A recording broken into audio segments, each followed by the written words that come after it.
All right, what is going on? We are back with another high ticket sales call role play. We're going to jump into an offer that is for an individual that wants to learn public speaking. Maybe they want to do that for a life transition, to have more impact, to make more money, but ultimately, this offer is going to help them make that transition. Kimberly is going to play the closer for us.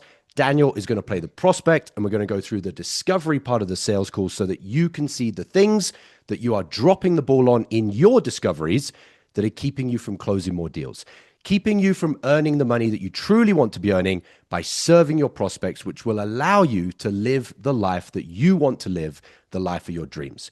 So without any further ado, Kimberly, kick us off with your opening question.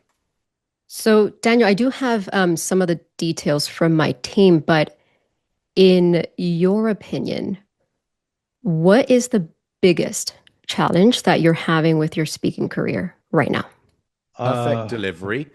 I don't think I've ever mentioned this, but I would rather for all of you, you don't use the word but. So I've gone through all those details. I've got all of those details there. And so I'm curious in your Hmm. opinion. There's just a slight different vibe in the word but to and. But just automatically starts sounding like I'm kind of sounds like I'm attacking you already. So I've got your application, I've got all those details, but you filled in something wrong. And so I don't believe your application form. It's kind of got that weird vibe to it. So just so that anybody watching on YouTube and everybody in the mastermind doesn't keep making that mistake, just go back and do that one change.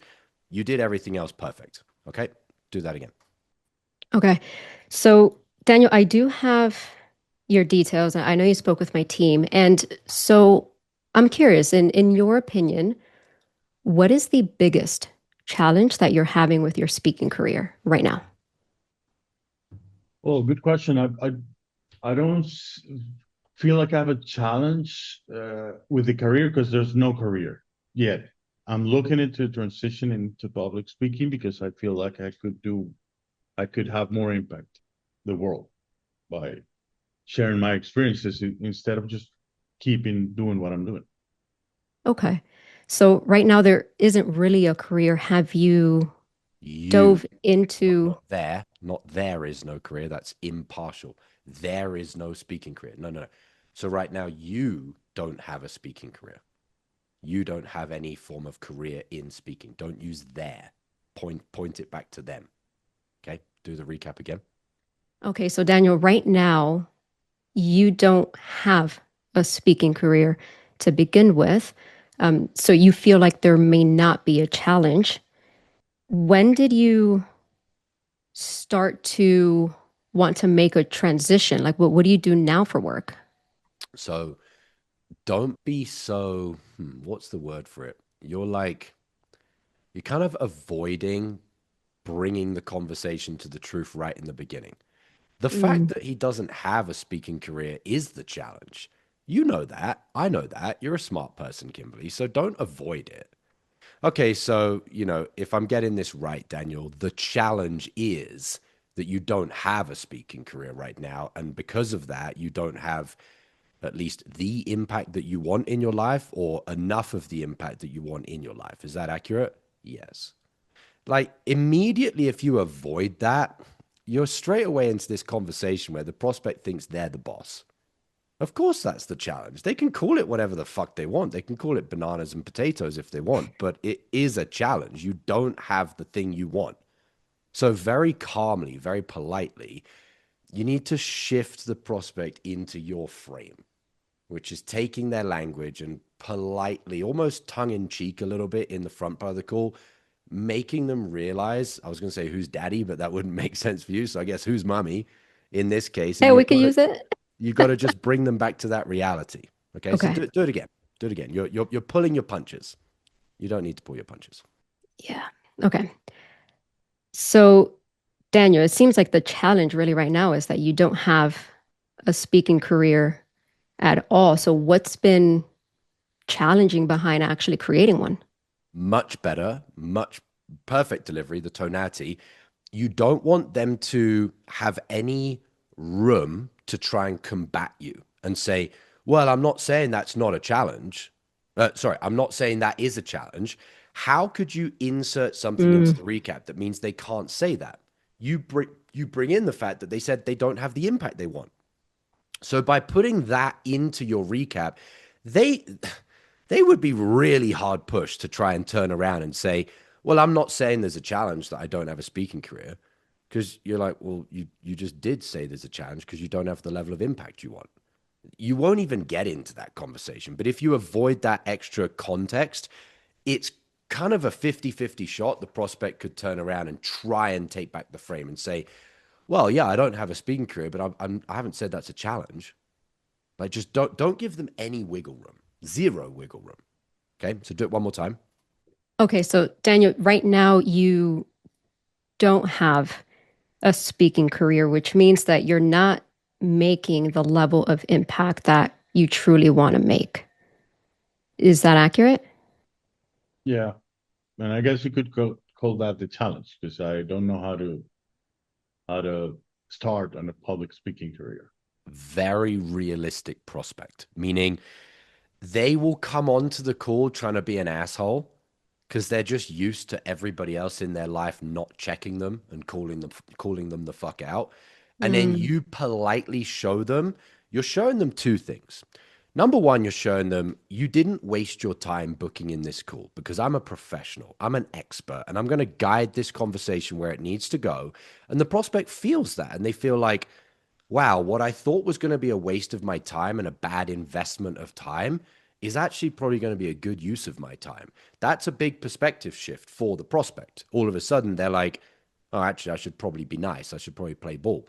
The second thing it does is it makes them realize that they're only going to make the job of the call harder for themselves and for you if they don't just open up to you now.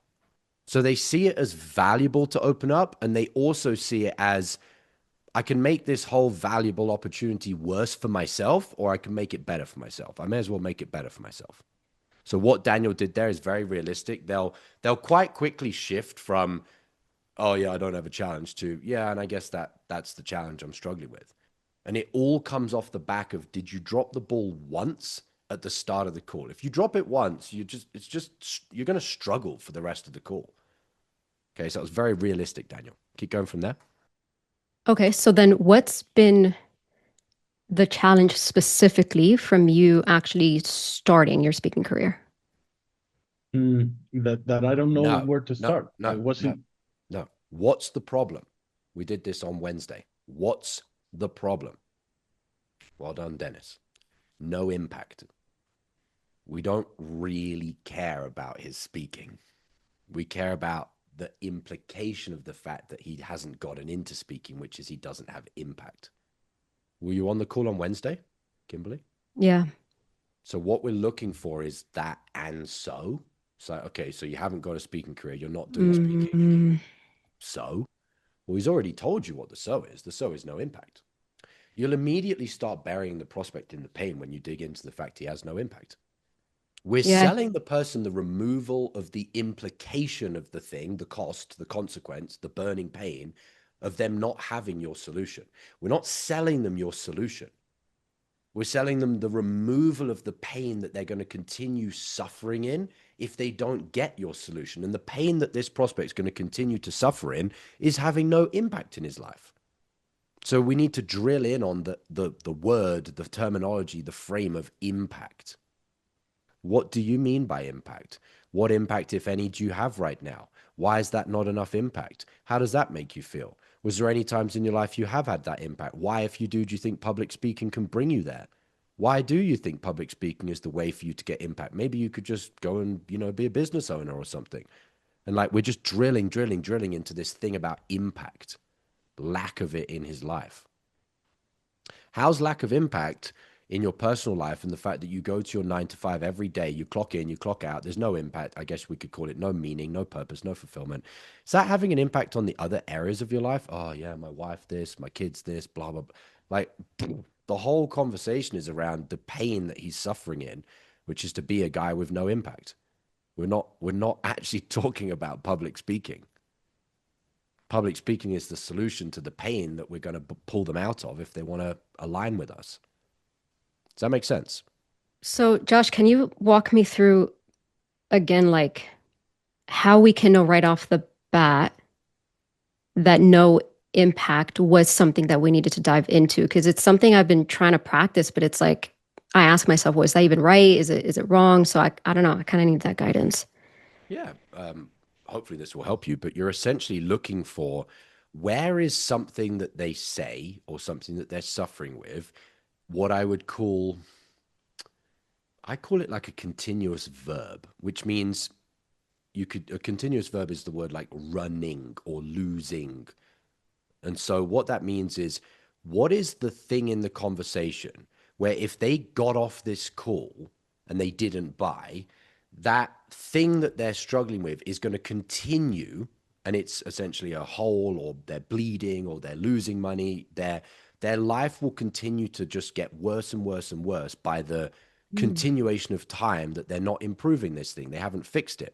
And so not being able to speak on stage, is that a continuous pain for this person? No, it doesn't really mean anything. But waking up tomorrow and still having no impact, so the lack of impact is the continuous verb, meaningless is essentially what we're saying, fulfillmentless. You're looking for that thing where if they don't buy right now, they're going to continue suffering. And we ask them, which is how Mm. this connects to the how much longer question. From the very beginning of the call, you connect it to the how much longer question. How much longer are you going to continue the thing that will continue if you don't buy? So we're looking for anything in the call, or really the thing in the call, where there's a consequence and a cost that they're already paying, that they will keep paying, and are they willing to keep paying it or buy my thing? Does that make sense? Yeah, yeah, it does. So it's not public speaking, it's lack of impact. All right, go from there. Okay, so Daniel, talk to me around what sort of impact right now is it that you feel you're lacking? Well, early in my career, I was able to follow up on the advice of a mentor, created a huge difference in what I would have achieved without him or with him. And I don't feel like I'm doing that for anybody. He actually did say when I asked him, how do I repay for this? He said, pay it forward. So, and I'm not doing that. Why not, Daniel? People, I don't want to be, I don't want to talk down on anybody, but the people my work, the guys that I'm supposed to be mentoring are not taking it seriously enough. And I saw an opportunity on public speaking because I was invited to do a presentation to other people from other companies and universities. And I've been, let's say, swamped with messages, thank you messages, questions from people I didn't know about. So I thought public speaking is going to open the door for me to do that. Yes, I cannot do that.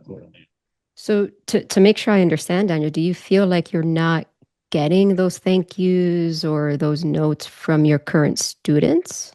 So They let me are show not. you an alternative way to do what you're doing and see how much easier this is. Mm, So Daniel said, essentially in my job, I'm not doing that mentoring. I'm not doing that paying it forward. I'm not doing that right. stuff that has an impact.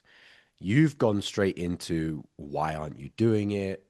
Are you not getting this? Are you not getting that?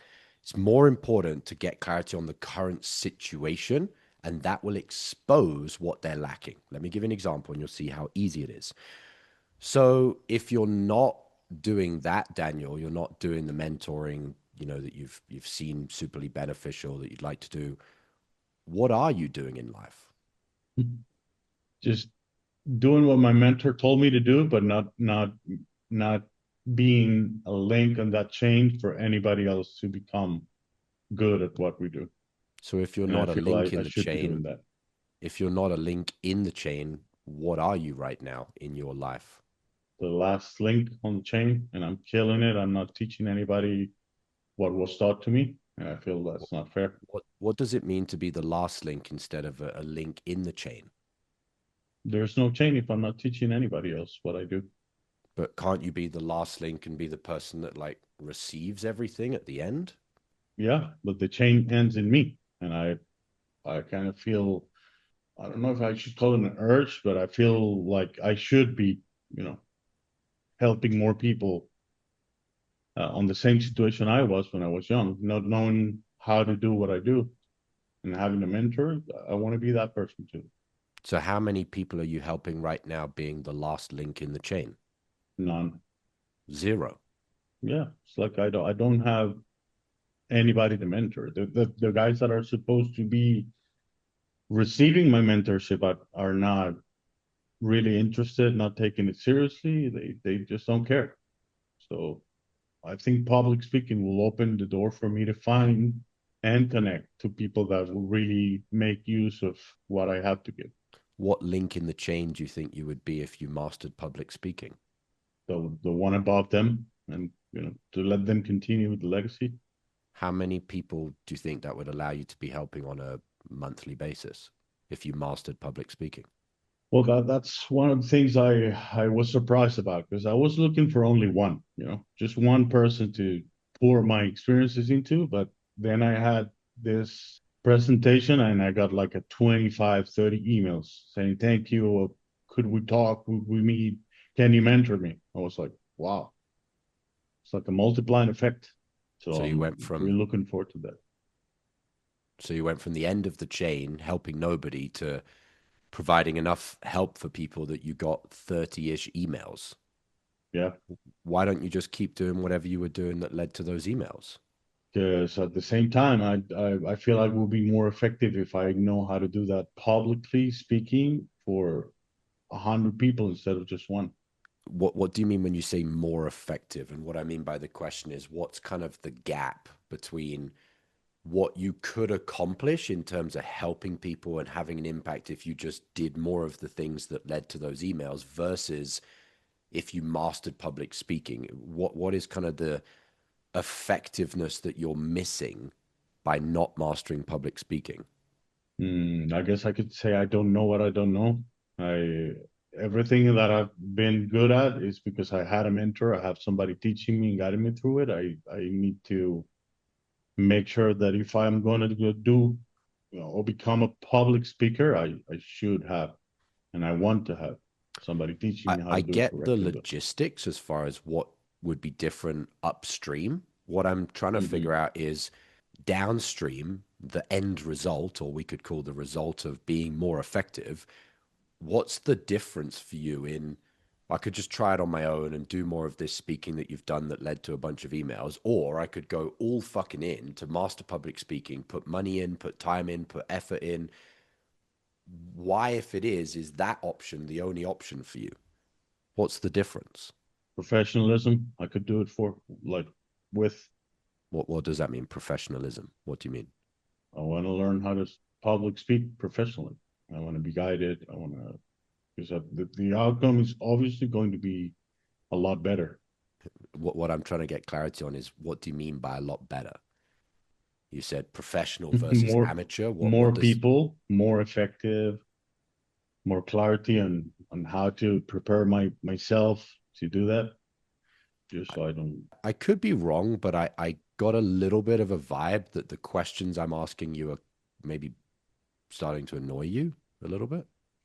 Maybe because I don't know exactly how to respond to them. Okay. Well, let me just try and help you understand more what I'm asking. I don't want to put words in your mouth, is the problem. You've used the word professional versus amateur. Are you saying, and I really don't like doing this because I don't want to put these words in your mouth, but are you saying if I master this, I can get paid for it instead of still have to do my 9 to 5 and try and help people on the side? Are you saying if I do it the way I'm currently doing it, I can get 30 emails a week, whereas if I master it, I could impact 3 million people? Like, I'm trying to get really granular in what the difference is here for you and why, if it is, it would be worth investing time and money into this. Does that make sense, what I'm trying to It understand? makes total sense, and now that I see the angle, yes, of course. The difference is that I would not have to. I don't want to keep doing what I'm doing. I want to teach somebody else to do what I do, Mm. because I'm not gonna get a lot better from where I am, and that's how I feel. But I feel I could multiply myself 100 or a tenth or 1,000 times on others, If they do half of what I do, it'll be 50 times the effect of what I do. So I don't really want to keep doing it. I want to teach people how to do it. And public speaking, of course, it would pay a lot of money. It will give me more, opportunity to dedicate myself to teaching, not to doing. I don't want to. I don't want to do it anymore. I don't need to do it anymore. I already learned what I needed to learn. So Mm, I want to teach some others. okay. I obviously gave you some suggestions there. You could make money doing it, you could impact a lot more people. I really don't want there to be any reality where I kind of inceptioned you to think things that you weren't thinking. So let's backtrack before you were on this call and before I gave you some of those ideas. With the job that you're doing and with the lack of impact and the fact that you're at the end of the chain and you're not helping anybody, what's like the thing that's keeping you up at night as far as why you booked in this call, why you need to master public speaking? Like, if there was one main thing, what is it that's basically killing you inside with the way that you don't have public speaking in your life right now? I don't. I'm not creating impact and not following up with my promise to my mentor to mentor others. That's I'm willing to give up my work, my job, and my, let's say, income to to chase that down. And if I can make as much or more money doing that, that would be perfect. I don't mind just taking a risk, taking a course, trying public speaking while I build income up. If income is to be made, and that's what I saw in the ad, I was like, this is fantastic. Like I could put the priority where it really is and make money at the same time. So I don't need to Understood. work anymore where I work. So it sounds like the destination of you can do this for money is a beautiful vision on the horizon. But the now reason that you're doing this is day to day you don't have any impact, and day to day you're currently breaking this promise that you had to your mentor to pay it forward. Is that Yeah, accurate? totally accurate. So hopefully you're enjoying this training. Now, if you're brand new to the channel, you can skip this. But if you've been watching my videos for weeks or months, you've gotten value, you've implemented, you're making more money because of it, the question I have for you is, what are you doing? Still sitting on the outside? Are you someone who's going to continue to just watch free content when deep down you know being on the inside, being mentored by me directly, being around other unicorn closers is the thing that would take you to the next level? If you think you're getting value from the free content I'm putting out here on YouTube, what do you think happens inside the mastermind? So if you know you're ready, if you're at that point, you've seen what you needed to see, click the link below this video, jump inside. I'll see you there. Now back to the training. People sometimes use the word mentor, they kind of throw it around. I haven't heard many people say that they made a promise to a mentor and it's bothering them enough that they're breaking it, that they've booked in a sales call, they want to invest money, they want to learn a brand new skill. Why is this promise to this specific person something that you can no longer let slip? Because it's who I am. What is who you are? I want to be a mentor. I want to be that person for others. It's not just a promise to him. It's a promise to myself. When did you make that promise? When he told me pay it forward, I was like, fuck. That's that's probably the best thing he taught me. I'm a little bit confused, but let me make sure I've got this right. So you had your mentor. He obviously trained you on some stuff and gave you great results. And you and him had a conversation. And you made a promise back to him as your mentor that you're going to pay it forward. But there was an element of that where you were making a promise to yourself that you were going to do basically something that is who you view yourself as, Yeah. who you are basically. Can you elaborate a little bit more on the second half of that? I'm not so clear on, you've always been the person you've always been, but then you had this conversation with your mentor and you essentially said, I'm a different person now and I need to fulfill that and be the person I'm meant to be. What happened there? Well, I became aware of where I would have ended if I didn't have his mentorship. And I said, there's a lot of people out there that will end in the same place if I don't help them. I just don't have those people near me right now. Public speaking will allow me to talk to them wherever they are and allow them to come to me and say, hey, help, and I'll help. And that's what I want to do. How long ago was that conversation? With my mentor? Correct. 30 years ago. How long? 30 years ago. So, I mean, 3 decades and you still haven't fulfilled this promise? Yeah. You're going to have to explain that one. It's maybe the fact that you don't that I haven't explained what I do. It's Does that part of matter? the deal. But I've been trying to get better and better and better and better. Hang on, But pause.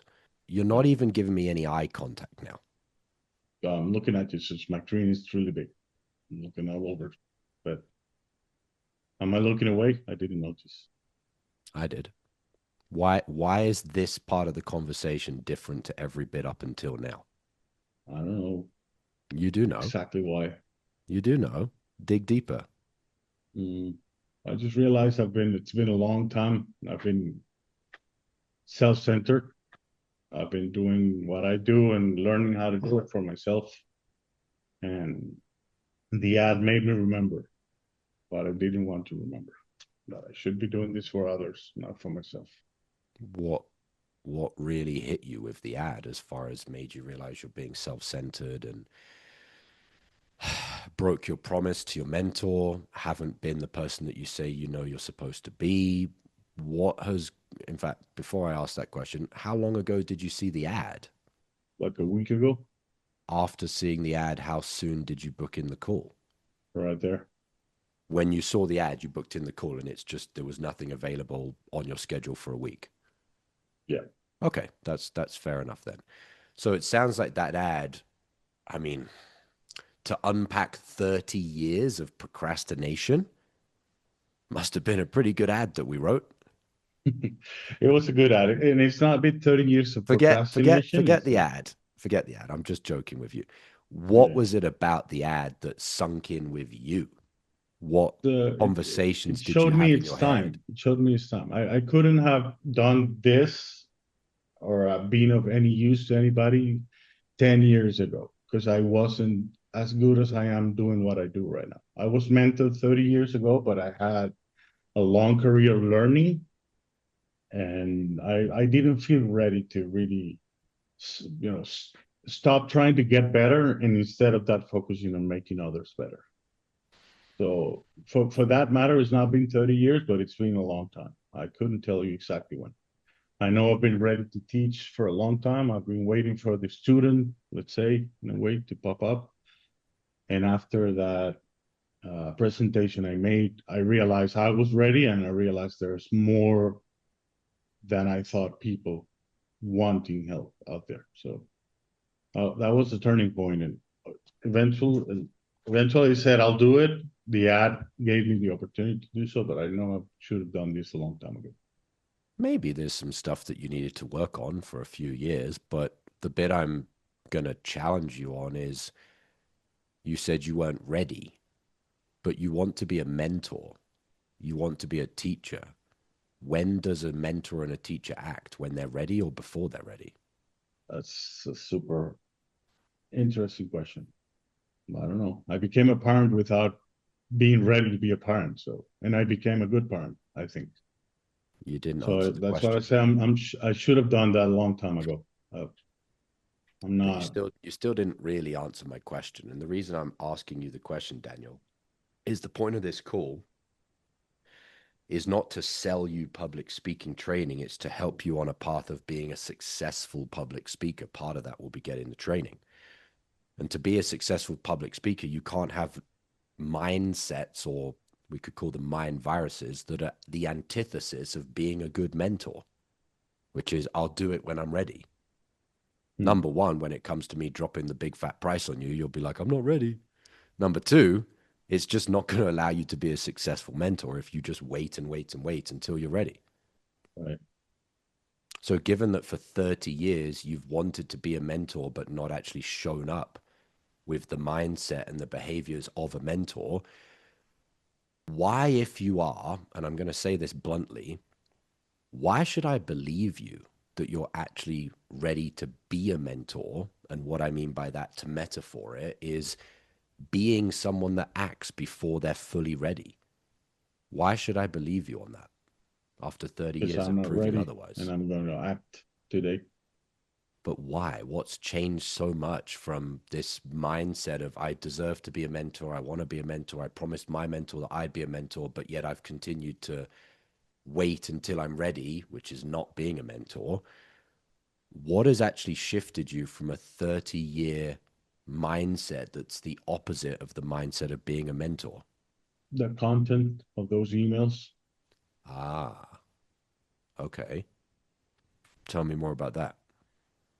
well, there was a clear impact on their words saying, hey, I need to meet you. I need somebody guiding me.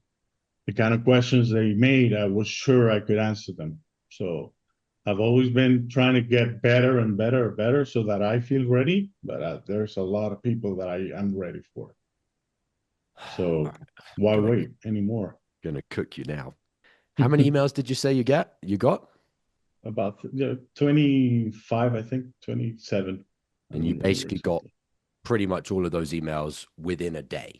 Is that accurate? They were Within after a presentation where there what? was 200 people. Yeah. Okay, so you got 25, I'll just say 25 emails in a 24-hour period. You've been waiting for oh, this is going to cook you real bad. You've been waiting for 30 years. How many years, not believing the bullshit mind virus of I still had things to learn, how many years would you say that you've had things that you could have taught people, you could have guided people on? 10. 10 years. 10 years times 365 days times 25. Let's figure out how many people you've let down. 10 years times 365 times 25. 91,250 people have been waiting for you to get your act together and stop saying that you'll do it when you're ready. If you'd have done a presentation every week and you'd have had, roughly the same amount of people, and you've had all those days where you could have done a presentation, you could have done the same presentation on repeat, on replay, etc., etc. Now, you probably would agree with this. You can tell me if you disagree with it. You're certainly not going to have been doing the same presentation quality to the same number of people over 20 years, over 30 years. You would have got better, which means instead of you doing a talk to 200 people, 6 months later, it would have been 500 people. 6 months later, you'd have been in a stadium of 1,000 people. Another 5 years later, it would have been 10,000 people. 5 more years later, you might have been talking to 100,000 people. So 91,000 people that you've not only broken the promise to your mentor, but you've also broken the promise to them that you could have guided them and you haven't. We could probably, and I'm just going to throw a random number out there, we could probably say you've let down 500,000 people, 1,000,000 people, somewhere around about that in 30 years. I think I never saw it like that, but yeah, it's a How, lot of people. is that an accurate way to see it? Is that inaccurate? What do you think? It's totally sure not accurate, but it's not inaccurate. It's impossible to know, and that bothers me even more. Could be more than that. So Could be more. yeah, Okay, because just for there's the clarity. people that they're gonna help also, and I'm just holding back on all that seed of growth and learned and experiences. Just because I want to be more ready. So I How don't much I more don't ready want do to you want wait to be anymore. now? I don't care. I'm doing it now. I'll be more ready tomorrow, but I'll be doing it from today. Why? Because it's a stupid thing to wait. Why Could is have it done this a stupid? long time ago. Because I'm losing. I'm saying I don't want to. I'm not creating impact, and I'm holding myself from creating impact. So that's that's a stupid thing. I'm the cause of not doing impact, and it's bothering me. It's worse than just you not taking yourself forward. If I can again be blunt on you, the whole point of a mentor and a guide and a teacher and a public speaker is that without disregarding the people that you're speaking to, the point of a mentor is kind of the mindset of maybe those people wouldn't have ever reached their full potential if they didn't come into contact with me. Meaning, it's not that you're just holding yourself back, which is certainly selfish, you know, and it's certainly low self-worth to hold yourself back. But I would argue, and tell me if you agree or disagree, that it's infinitely worse than that, because all of these 500,000 people, million people that could have transformed their life, you held them back. Yeah. By you holding yourself back. Yeah. I've been excusing my lack of action by saying, well, the student will come, when I could have just taken a step forward and tried to show myself through public speaking for them to find me. Who should come first? I will. I don't care if it's them or me that should. I will do it. Who should come first between the teacher or the student? No, the master should be there already. The student will come, and if I'm not ready, there'll be no teaching. But like I said, I might be more ready tomorrow, but I have enough right now to move forward and do this. Okay. There's a lot of people that you could align yourself with to no longer let all of these people down. Why do you want to align yourself with us? Why do you think we're the people to give you the actual tangible training to stop letting people down? Well, I don't know, but if I want to be on more calls, I'll be doing the same thing. I'll be wanting somebody better to guide me so I can be better, and then I'll be just holding back. So I'm not that ready. I'm doing it anyway. Maybe you're not the best. I'm doing it anyway. If I find tomorrow, next month, next year, I'm a better person to help me, I'll get that too. But I'm not waiting. I'm gonna do it today with you. You take me as I am, I take you as you are. I need to be guided, and I'm ready to move forward. I hear you, and I respect the mindset of you just need to act. If I can be blunt, do you think someone else is going to get to the bottom of your challenge and also you holding yourself back as well as I just did and as well as our company can do? I don't think so. Why not? I wasn't expecting this conversation, so that's why I'm not waiting anymore. The chances of me finding somebody else that's sharp, I've been on the streets a long time talking to people up. You're on the ball. So if your fulfillment team is as good as you, I'm not gonna wait though. I'm not gonna wait. What is your assumption? My assumption is the ad was good. The person I talked to before was good. You're good. It's good enough for me. I don't need to. We don't bring people into our program that say that we're good enough. Well, you're the best I've met. Do you want to go I check haven't met anybody else, so I got to be honest, but it's more than I expected. Do you want to go and check a few more people for the next 7 days and come back? Nope. Why not? Because I have no time to waste. I know you can guide me and get me to where I need to be. How certain are you on that? 100% right now. You thought about it for a minute. What were you thinking about? Yeah, I don't know. It's hard to put numbers on. Maybe 99%, 98%. What is hard to put numbers on? On how sure I was. Why is that hard? Because I don't believe in total certainty. Fair enough. Mathematically speaking. Do you believe in There's intuition? Always a chance that something will go wrong, but do you believe in intuition and like gut feeling? I do. Yeah. If you just go on intuition and you just go on gut feeling, how certain are you that we can get you where you want to go? Totally certain. Okay. That's what I needed to hear. What I like is that I could be wrong, but I don't care. What do you mean by that? I'm not waiting anymore. Let's do it. Okay. He's begging for the fucking pitch. Yeah. Like, I'm kind of playing a little bit here, guys, but like, can you see how like I've got you in my hand? How much did we talk about? What are your fears with public speaking? What stages would you like to speak on? How many people would you like to speak in front of? What is your presentation you'd like to talk on? None of that. Doesn't matter. I'm selling him against the consequence that he doesn't want to keep paying, and I'm also selling him against why he is the problem or he's been the problem. Yeah. Okay, your turn, Kimberly, from the top. Bro. You got it. I'm already sold, so you could just say, "Hey, Daniel, hey, what's up? You got a credit card?" Yeah, I do. It's a Visa or MasterCard. Yeah. All right.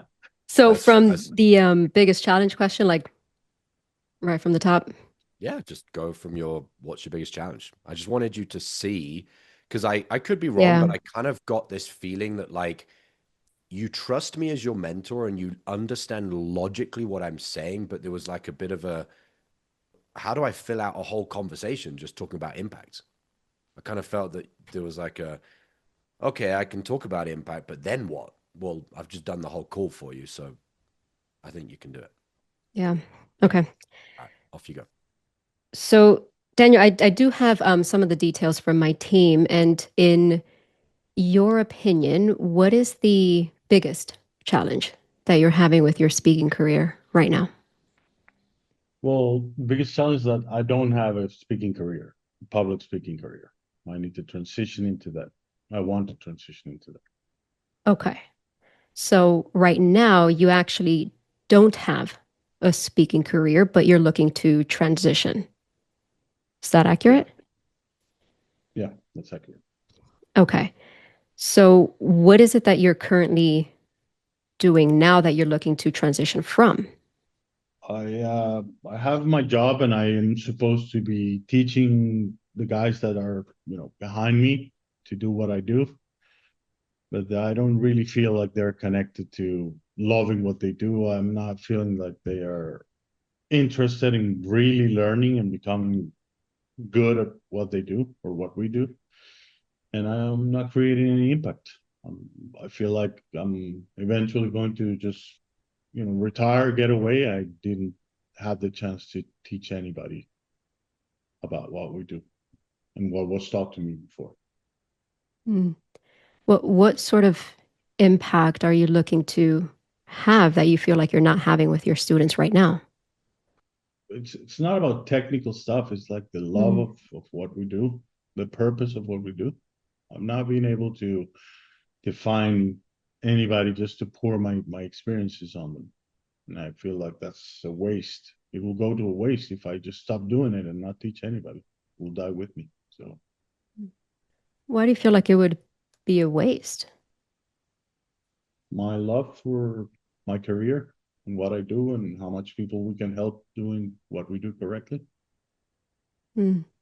How long has this been on your mind now, Daniel, for like actually wanting to make an impact and the fact that you haven't been and you haven't started your speaking career? For a long time, 3 decades. Maybe not a feeling like I was ready to teach, but you know, I've been doing what I do for 30 years, and now I've been feeling that I've been ready to teach for a long time, and I haven't been able to do so. So When did I that feel change? public speaking will help me do that. Yeah. When did that change happen? I mean, it's been on your mind for the past 3 decades. I mean, we're talking 30 years. Most of it you felt you weren't ready. So what transition happened, or when was that moment for you where you actually felt ready? It was a couple, like a 3 weeks, a month ago. I went on to give a presentation for a lot of people outside our company, other companies, universities, Mm. and well, I did a presentation and got a lot of feedback from participants asking me to guide them, to meet with me, to telling me how much of a mental shift they had, and I was like, wow, this is what I've been wanting to do. Like, so I'm ready to transition out from doing what I do, like as a job, and becoming a public speaker, a mentor for others. So you got some recognition about a month ago. It's something that you've been looking to do for the last 30 years. Why was that moment so significant for you? Is that what that's what I really want to do. I wouldn't say even it's not the recognition from it, but the it was like a spark inside me that I felt like I could have that impact that a mentor had on me a long time ago. I was like, wow, that now I'm here and the new, what I the young guy I used to be, it's out there. He could be using my help for sure. So I want to do that. I want to stop procrastinating on making that happen. I'm not gonna Mm. wait for it to happen. I'm gonna make it happen. Mm. I'm such an easy closer. Now, sorry about this. You're gonna need to edit this, but I really want her to close me now. I need to shake it off and start from scratch. You got to shake it off. I got to shake it off too. Yeah, Um, we can keep going. We can start from the top again, or we can just do takeaways and we can have a Q&A and talk about what was going on, what you noticed, what you didn't notice. I'm fine either way, guys. If you can't shake it off and it's better for us to just talk about how I was demonstrating it, more than happy to do that. The point of these calls is not has to be done this way, has to be done that way. It's just doing role plays, whether it's me role playing or one of the students. It's just for you to experience it and get coaching. So, what's most beneficial for everybody? I would ask the chat. For me, I can. I think I could be more useful playing a different prospect right now. For sure, Because I going agree. down the route of the same guys, just like I'm gonna be asked for just I'm ready, I'm ready. Let's That do won't help much. this. Does anybody else think that they can play the prospect? Let's actually change the physical person as well. Anybody else want to be the prospect? Michael House. Let's go with Michael House. Awesome. I think that will give us a nice energy shift. Alrighty. Let's do it from the top.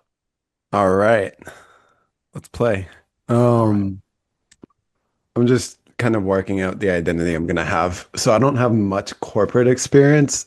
Kimberly, is there any other traditional type of prospect you get, or is it just most of the time corporate people? I have enough, but I've seen teachers. okay, I can do that. All right. Off you go. Okay, cool. So, Michael, I do have some of the details from my team. And so I'm curious, in your opinion, what is the biggest challenge that you're having with your speaking career right now? It's a good question. I just feel like I oscillate between sometimes I'm super confident to get up on stage, and then sometimes like I just feel this overwhelming anxiety where it's like so much that just a month or two goes by and I'm just like I don't reach out, I don't send any emails out, I don't even try to get on stage because my anxiety is so high. Mm. What's causing that anxiety? It's a good question. Um, I could guess at it. Mm. I've tried, like I've done a lot of shadow work about it. I don't know, maybe just fear of being judged or something. Judged from what? Solid question. Sometimes I feel like the content of what I'm sharing like Mm. doesn't resonate with the audience. And so like if I had a talk where I gave like a bad speech, I kind of go down a negative spiral and, sabotage for the next 2 months and don't get on stage for a while. Has that happened? Oh, definitely, yeah. Okay.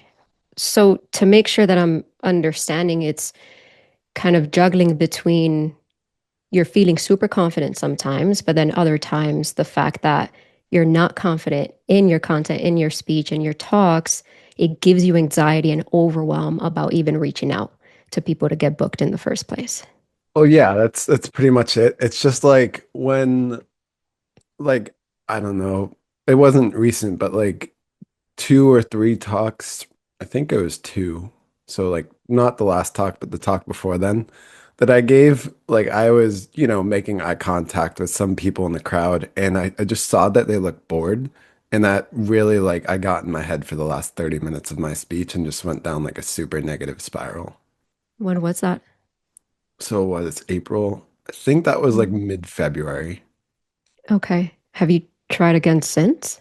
Yeah. So as I said, it took like, I think that one took, I don't know, like a month and a half because the last talk I gave was like 2 weeks ago. Mm. It took me so long to get over that anxiety that it's just like, it's not something I want to live with. Mm. So, I mean, it sounds like, Michael, it does cause quite a bit of anxiety. You're looking at the crowd, they're bored, as you mentioned. What has you wanting to keep going with this and speak again and get better at it? When I don't get in my head, I feel so much joy. And like I'm not gonna lie to you. I've had so many times where like I have this friend, he's been my best friend since childhood. His name's Jacob. And he's told me many times like he's almost sabotaged leaving certain things before.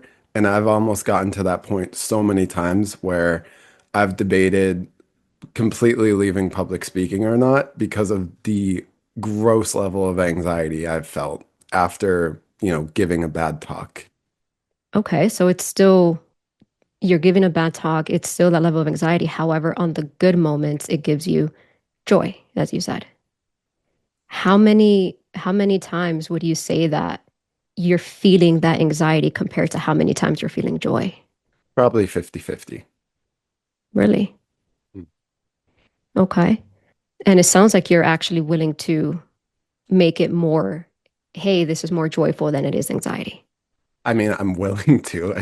I don't see a way out. Like it just feels like this little gremlin that just like it's the weirdest experience ever. Like I'll maybe it's just like my unconscious mind is looking to sabotage because some talks, like, maybe I'm just looking at the wrong people because maybe just at every speech someone's going to be bored. And it's just like maybe 50% of the time I'm looking who's going to be bored today versus who's going to be excited. And maybe I'm just looking at the wrong person. So why not next time look at the right person? Easier said than done, you know? Like if I look at, I don't know, three people, it's like I can't really pick if the person's gonna be happy or not. Hmm.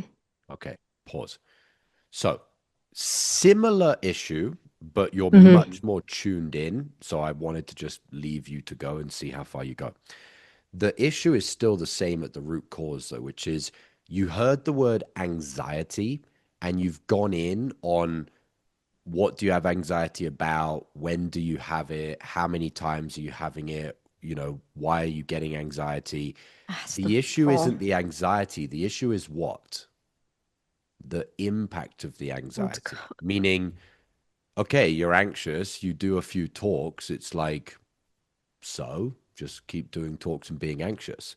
What we need to sell him is, if there is enough there, is the fact that his anxiety is causing blank impact. And Mm. the impact of that is something that he can't keep paying the price of anymore. I'll give you one simple example. He had a dream that he wanted to get into public speaking to leave his job. He's got his shitty job that he hates. He started doing public speaking. He's got a few gigs. He's doing a few talks. He's got up on stage. Brilliant.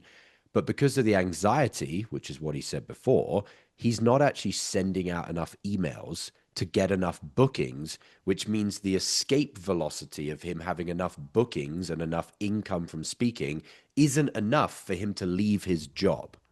That's the conversation we need to have, not actually the issue with the anxiety for anxiety's sake. It's so if I go right back to the start after the opening question, I would say, okay, so you are speaking, but when you speak, a lot of the times you get anxious. And as a result of that, when it comes to booking more gigs, you're not sending out enough emails.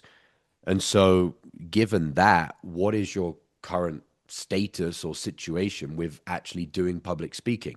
He then turns around and says, well, over the next 30 days, I don't have a single gig. Okay. Obviously, if you want to be a public speaker, that's not good because you've got no gigs. But what I'm not clear on yet, Michael, is why can't you just not do more than 1 gig a month? No, I can't do that for blank reason. And then now we've got the impact, which is what we're selling him. Mm-hmm. Has to get out of his 9 to 5. Or going back to Daniel's example, I hate my 9 to 5 because I have no impact in life, and doing one public speaking thing a month is not enough impact. So it's you were so tuned in. I wanted to just leave you going and see maybe you're circling around and you're going to come back, but you've always got to hear that opening question and think, from what they said, what's the consequence of this? What's the cost of this thing? Does that make sense, guys? Put in the chat for everybody else if that's clear. I think I'm going to lose my voice in a minute. All right, good. So do it again from the top, because what we were training on Wednesday is basically the theory of what we're now doing in role plays. So if we just get one thing nailed, which I said on Wednesday, it's the 80-20, it's hearing that burning problem answer and finding the way to take that into costs and implications and consequences. That's what we mean by a burning problem. You getting up on stage and having anxiety, it sounds terrible, but it's like, it's not a burning problem. You're not going to give me $20,000 for that. You're going to give me $20,000 for the impact of the fact that when you get up on stage, you have anxiety. And what does that mean? Does it mean, you decided you're never going to speak ever again, and that's killing a lifelong dream to be a public speaker? Does it mean you're not speaking enough to quit your job? Does it mean that, you don't feel like you're getting any impact in your 9 to 5 and public speaking was your creative outlet, and then now you don't have that? Like, what are you losing because of this situation? And do you want to keep losing it? Do you want to keep paying that price? Okay. All right. So give it another go. Michael, be a slightly different prospect, and off we go. Okay. So, Michael, I have all of those details. And I'm curious, in your opinion, what is the biggest challenge that you're having with your speaking career right now? It's kind of a weird challenge. Like I'll have three speeches within a month, and then for some reason, like it's just like the whole world goes quiet for like 3 months. It's like I have a lot and then I have nothing. It's so I don't know how to fix that. I'd say that's the biggest challenge. Okay.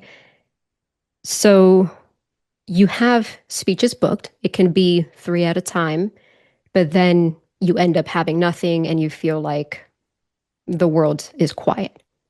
Yeah. Okay. It's just like I'll send out a bunch of emails. My agent will send out a bunch of emails and just it's literally just like the world goes quiet. Like like no one will get back to me or people will be like, thank you, but we're not looking for any more speakers.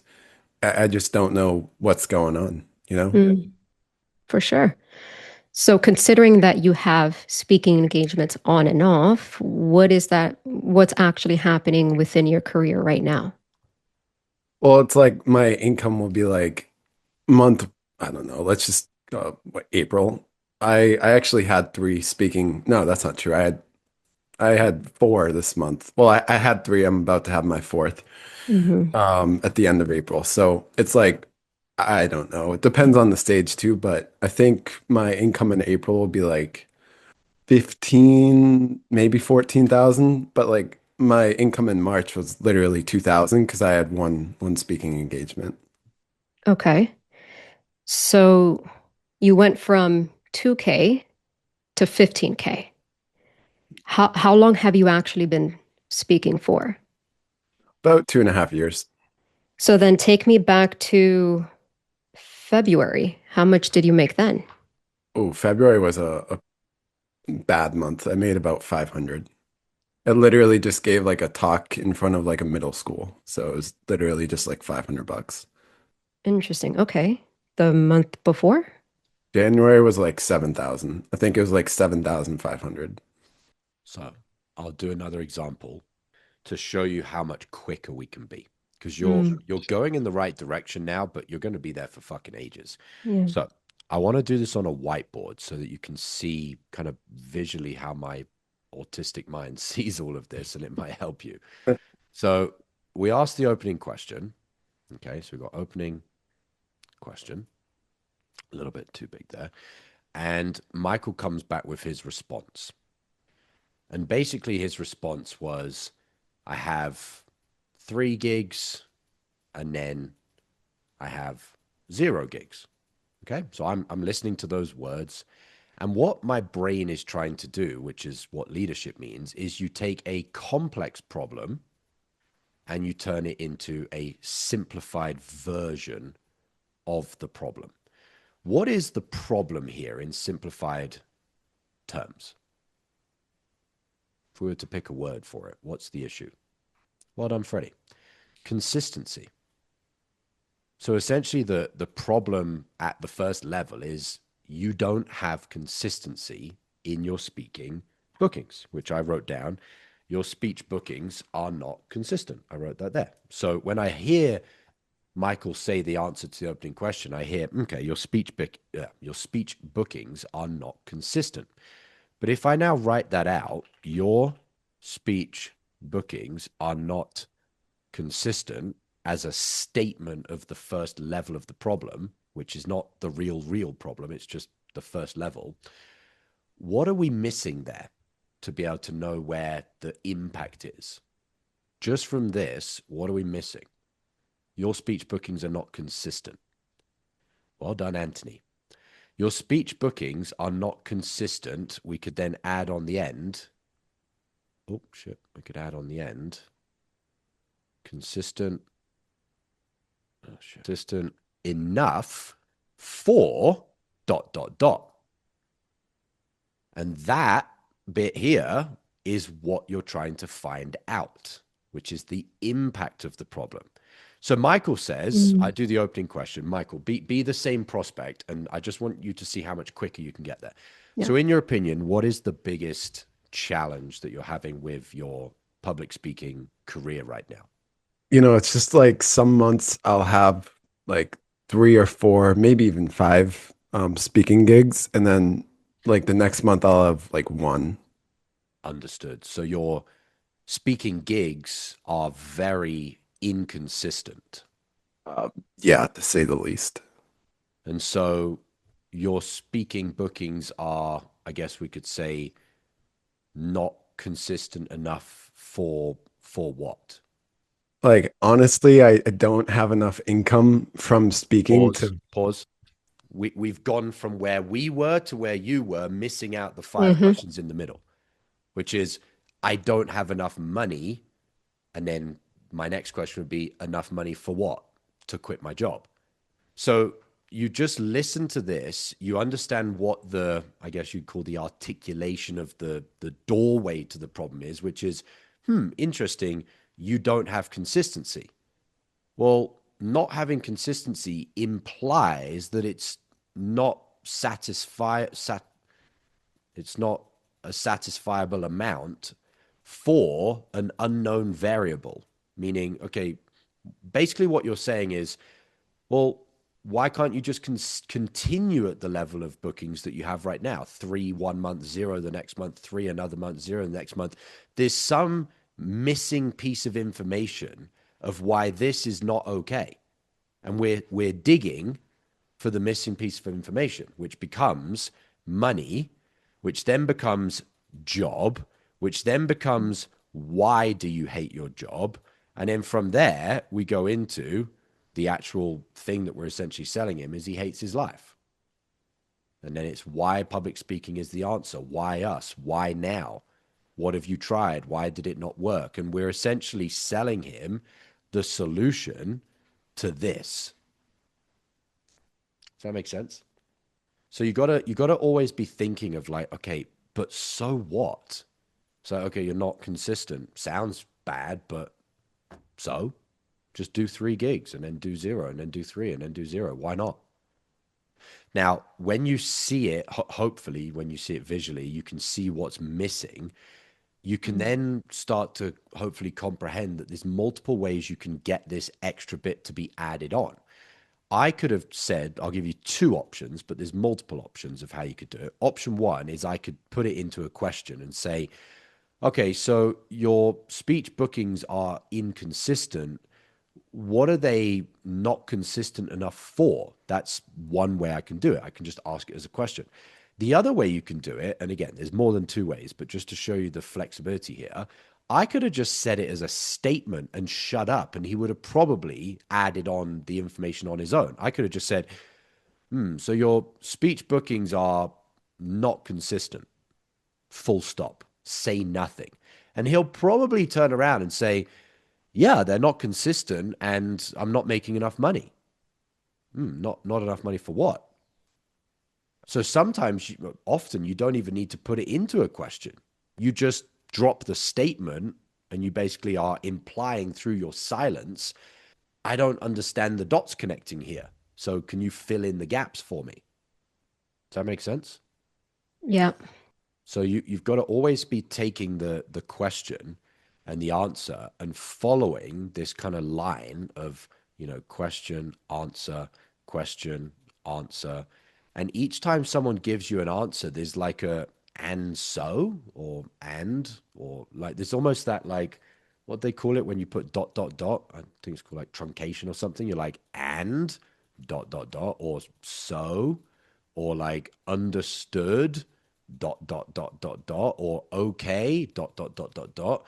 And you're always looking to fill in this bit that just comes next, which is also what we mean by scriptless selling, where we say the prospect's answer takes you to the next question. Depending on what they say, which is either they say something or they omit something, that takes you to the next place on the script. You're always like, okay, I heard you. Now tell me how that connects to the next layer. And you're just going layer by layer by layer by layer by layer. Is this starting to click for people? Josh, can I ask you a question on this? Of course you can. Go for it. Would you call like, especially basically like the and dot dot dot understood dot dot dot, is it like part of why you're able to do that from the philosophy of like the healthy skeptic? Correct. The key word is your entire conversation should be driven from curiosity. Healthy skeptic. You're basically like, okay, you don't have consistent bookings. Curiosity would make you be like, is there an issue with that? Is there an issue below the obvious surface level face value issue? That's basically what you're saying with curiosity. You're like, yeah, I hear you. You've got 3 gigs, then 0 gigs, but why don't you just use this for some rest? I have a Because there follow-up. must be a consequence that they can't keep paying the price off. Follow-up question on that. Just like benevolent alpha, I feel like if I'm too much the healthy skeptic, I turn into an asshole. But if I'm too, maybe that's just a mind virus, but if I'm too curious, it feels like I'm buddy buddy with the prospect almost. So would you say it's like I don't know if you agree with that, but if you do or don't, would you say it's like a harmony between the healthy skeptic and the curiosity? Or do you just see them as the same exact thing? I'm less listening to your terminology of whether it's healthy skeptic or this, that, and the other. And I'm more listening to what you said was the issue that you're facing, which is people think, or you think people think that you come across as an asshole. You come across as an asshole when your intention behind your conversation is, I already know. When your intention behind your conversation is, I'm asking this question because I don't know. I don't understand. There's humility there. And so, it's kind of like your prospect in a weird way is almost looking at you as you're a innocent child, in the sense of they can't view you as an asshole if you're just genuinely innocently like, I'm not following. Whereas they'll view you as an asshole when you're like, yeah, I know that, so I'm going to ask my next question to get you. Then it will come across as you're an asshole. So your healthy or, curious skepticism, it's not skepticism as a tactic. It's, I'm skeptical because I don't understand yet. I don't get it. I'm confused. I'm still not clear. And what you're essentially saying you're not clear on in the big picture is one thing.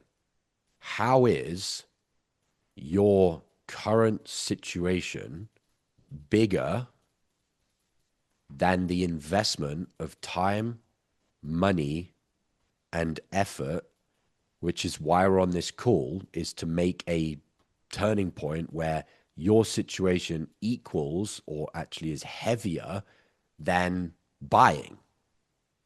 And that's what you're essentially still not clear on until you get them in the discovery where you're like, oh, now I get it.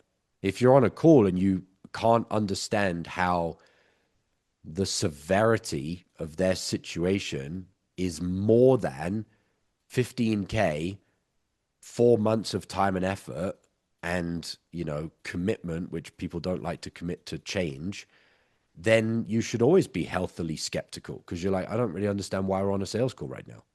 You only pass through your skepticism when you're like, oh, yeah, that would be worth 15 grand and 4 months and commitment. In fact, that'd be worth $100,000. So I should probably pitch you now. Until you have that. And that's what we mean when you say you get this moment in your head when you're like, got him. What that actually means is this seesaw has tipped to this. And then you're like, oh, now I've got you. That like neurophysiological realization, that's where your skepticism goes into, oh yeah, now I just need to lead you through my $1 million pitch. I have one more question. When you have that got them moment, is that I'm not sure if that's like a post tie down moment or a post like, oh, we've hit the truth and I don't need to tie it down. Like after you hit that like got them moment, will you still tie it down? Yeah, I've never really laid it out crystal clear. So if I'm to put a model on it, we could say, where's my diagram there? Yeah, we could say this kind of, that's a terrible line. Let's say we've got kind of like this. We've got 1, we've got 2, and then we've got 3. Okay. So stage 1 or phase 1, phase 2, and phase 3. Phase 1 is where they start at the beginning of the call, start of the call, which means their situation is obviously nowhere near heavier than the price financially, the price emotionally, the price spiritually, etc. So that's where you start the call. It's kind of the way things are when you start the call. Okay. As you go through the call, you'll find their burning problem. And you start to realize it's almost like this, you're on the edge now. We could call it the edge, or we could call it the edge of the tipping point, the edge of TP, which means tipping point. And what that essentially means is you're like, oh yeah, I can kind of see now that their situation is as bad, if not worse. And what I mean by if not worse is we're at this point of equilibrium, but we're trending in this direction, meaning we are here, but if I don't like change direction, we're going to keep going in this direction. That's kind of the direction we're going, which is this is bad. Your situation sucks. It sucks more than the price of my program in terms of time, money, and effort. Okay. But then your final point that you asked, Michael, is like, okay, so we've got the point where it logically makes sense for them to buy because their situation is worse than the investment. Should I just stop there? Like, does that mean I've got them? No, because you want to bury them in commitment and ownership and tie downs. And that is where you do this final bit here until you get to the point where, as you can see from the diagram, it would be absolutely absurd when the difference is this is all the way down here and this is all the way up here. It would be completely absurd for them to not buy. So you've kind of got the sensation here in the discovery where you're like, oh, we're no longer up here where it wouldn't make sense for them to buy. We're at this equilibrium point and we're trending in this direction. And then here, it's just like they're just buried alive. Like there's no fucking way they're getting off this sales call without hanging up the phone because they're such a pussy or buying. And so you can kind of look at it in those 3 phases. Does that make sense? Yeah. Thank you. You're welcome. And these are like 2 sensations that are kind of different sensations. This sensation is like, should do this. And this is will do this. And by do this, I mean buy. At this point, you've got the sensation of like, man, it would be pretty dumb for this person to not buy right now. But that they should do this is not the same as I'm going to gamble my commissions on trying to close the deal.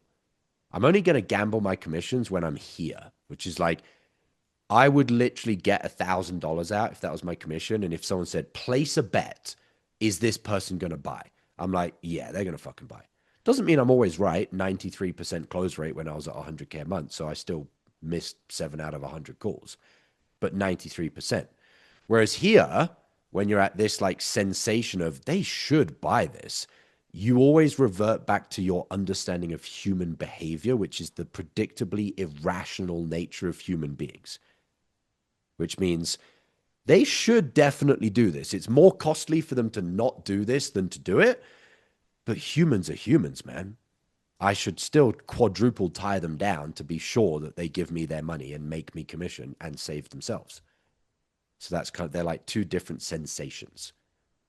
Does that make Got it. sense? Yeah, I think I just realized that like some of my calls I had almost sabotaged where I was already at 3 and I was being too much of the healthy skeptic because I wasn't trusting that internal feeling I had, which is just Yeah. stupid. But yeah. Yeah, that can be a point in a call where you're like, oh, they'll definitely do this. And you just go on and on and on and on. And then you can unsell the call because you just carried on going like completely unnecessarily. You'd already sold them. You'd already got them. They were definitely going to fight, or definitely within reason going to do it. And you just carried on going. And then now you're in the discovery for 60 minutes. And it's like, well, you're going to make the call worse now. Yep. Yep. Okay. All right. Let's go through some takeaways, folks. Let's go through some questions and takeaways. The big training for this role play call today is to remember that when we ask the opening question and we hear the answer, we're looking for the impact. We might not have it straight away, but that's where we're trying to take the call. Okay, you've got anxiety, or I think that was the previous role play. You got anxiety, so what? Then on this role play, it's okay, your bookings are inconsistent. So what? Like, why can't you just do 3 bookings one month and 0 the next month and spend that month prepping for your next 3 bookings? Like, what's the issue? Oh, the issue is blank. Now I'm going to ask you questions to elucidate that being the issue. And then that's what you're selling. Okay. So we had impact. Then we had whatever the impact of the anxiety would have been. And then on this one, we had whatever the impact of the lack of consistent bookings would have been. And that's what we're essentially trying to drill into very quickly. And obviously, if we look at like the length of a call, if we say, minute 0 and then minute 20 in the discovery, which your discovery should end up being average 20 to 30 minutes. If in the first 5 minutes, you can get to the impact, it's this period here which dictates the length of time that your call's going to be. If you spend 5 minutes to get this done, this bit can be 10 minutes and you're done in 15 minutes in the discovery. If this bit you spend 20 minutes and you're still talking about the wrong thing, that's what makes your call take so long. And also, the more accurately you get to the truth here and more efficiently, meaning quicker, the better the answers are to the questions that you need to ask here from the prospect. Why now? Why us? Tie downs, commitments, how much longer? They'll give you really solid answers when you got this nailed in 5 minutes, because their perspective of you, the prospect's perspective, is that you're an expert. You got there within 5 minutes. You figured out what the issue is. You now, asked a bunch of questions around it. When you spend 30 minutes flapping around and then you ask them why now, they're like, what do you mean why now? Like, who are you asking me why now? You spent 30 minutes to try and get me clear on my problem. And it's like this weird dichotomy where the prospects haven't got clear on their own problem, or they would have probably already solved it. But subconsciously, they expect you to get really clear on it within 2.5 minutes. So, well, it's not really fair game, but again, predictably irrational. Humans expect that you're going to be super switched on and get their problem, even though they've spent 30 years spinning their wheels. Predictably irrational. Okay. All right. Let's go through some takeaways. So let me pull up Ben, and then Daniel, if you're still there, I want your takeaways from the previous call. What's Hello. up, Ben? What's up, guys? Takeaway and a question. So my first takeaway is when I first joined the mastermind, I had my best months. I looked at my note. I thought about what was I doing differently that I don't do now. I used to take notes like cause and effect. So I would be super locked in on the effect, which is like what we're talking about. And I just stopped doing that. Anyway, Yep. my question was around the like your diagram there. In my mind, like when we're going from okay, we got the pain, we got past the turning point. You said on other calls, like your breakdown of Michael Kennedy's call is like you're like facilitating like an identity change of commitment. It's not just like one question. And I was wondering if you could go deeper because I feel like that's a big thing that I'm dropping the ball on. In what sense? What are you looking me to train on? Maybe just the tie downs. Like In what sense? I need a bit more specifics. The tie downs are really easy, guys. The quote unquote hard bit of a call is you being switched on in your state and your brain, which I'm viewing that as like your intellect and in your emotional groundedness in those first 5 minutes.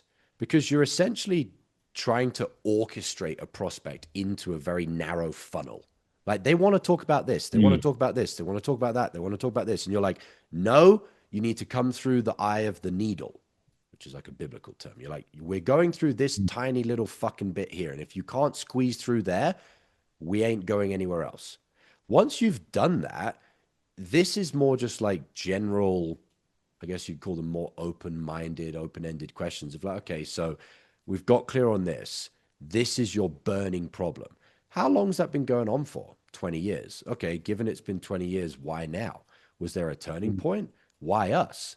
And you're just kind of like one by one by one by one, just like lining up the dominoes to kind of just knock down the sale. But it's squeezing your prospect into this little funnel at the start of the call. That's really the harder bit because you need to have the identity of a leader and your brain needs to be firing at 1,000 miles an hour for you to be able to see the little hole and squeeze them through it. That's really the bit where, again, if I could train salespeople on one bit, it would be get this fucking down. Math, yeah. It's like the 80-20. I'm focusing on the 20 versus I know I could be doing a better job at that 100%. Yeah, and like you even explain why. You're like, oh, I'm not actually just trying to find the impact of things now. You were doing that before.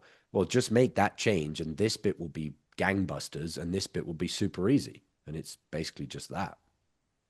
Because There it's we kind of go. like if we look at it using another metaphor, it's the person is here and they want to get here. And this is like a crocodile that looks like a tadpole, but it's supposed to be a crocodile. This is like a crocodile infested river. Okay, so there's this river and there's all these crocodiles here. Now, for the person to get from here to here, we need two things. What do we need? We need motivation for them to even take the first step. And then we need to get rid of the crocodiles, which you could call them objections, I guess, that could get in the way. You have to do those two things. So number one is motivation, and number two is remove all Resistance. all issues along the way. And so the motivation comes from squeezing them into this tiny little hole of you've got a burning problem that is bleeding you out financially, emotionally, and spiritually. Now they're like, oh yeah, I can't stay on this platform anymore. Essentially what you're doing is they're on this platform, they're looking at the massive distance over here, they're looking at all the crocodiles, and they're like, I don't want to cross that. That sounds like shit. So what you do is you put a fire under the platform. So they're like, oh, I can't fucking stay here. Like if I stay here, I'm just going to burn alive. So now they have to move. They have to get off this platform. But then there's all these things that could get in the way of them actually getting to the other side, which is why now? What was the turning point? Why us? How much longer? And any other, call them objections like partner, money, timing, etc. And so you're like one by one, making sure that these things don't get in the way, limiting beliefs, mind viruses, etc. But none of that really matters. And it's also very easy to do unless you can get them off of their current platform, which their current platform is their current situation. And you need to basically show them that their current situation is on fire and they're standing in it. So move. And once they're like, and also, you know, once they can't stand here, like there's no backtrack, there's no plan B. This is what I mean when the answers that they'll give you to these questions, they're already like inceptioned to give you decent answers because they don't have a plan B. They can't go backwards anyway. So they're like, it's like a self-fulfilling prophecy. You can't stay here. Why do you have to go here? Why do you have to go there now? Why do you have to go there with us? They're kind of answering all of these questions through the lens of, well, I can't go back to where I was. So that's kind of the answer to all of the questions in a metaphorical sense. Does that make sense? So they come up with the answer once you light the platform on fire. Exactly. Once they can't stay here and there's no safety net and there's no safety blanket, they kind of have to kill these things. Now, I'll use my favorite example to give you a crystal clear story-based example of this. In the hero's journey, the person is here, which is, you know, current situation. Okay. And they want something. So phase 2 in the hero's journey is typically called the need or go. Okay. And so they get to here and then they start going. What happens here is they have what's called refusal of the call, which they're like, oh, I don't really want to go. Like it's hard work, it's expensive, it's timely, blah, blah, blah, blah, blah. And then what happens here, which is why this is called the threshold, and crossing over the threshold crossing, is something happens, which means they cannot go back across this line. They have to go forward. There's no backtrack. I'm going to give you my favorite story as an example to make point of no return. What's that? The point of no return. The point of no return. Yeah. I'll give you a very vivid example, and it is vivid. Point of no return. So in the first Star Wars movie, there is the main character, for those that don't know, and he is bored, for want of a more explanation to his life. Jar Jar Binks? He's bored of his life. And so he's like, I want to go and do something more interesting. I want to go on an adventure. Okay. He gets the opportunity to go on an adventure. He gets invited by someone else to go on an adventure. And he says, but I can't go.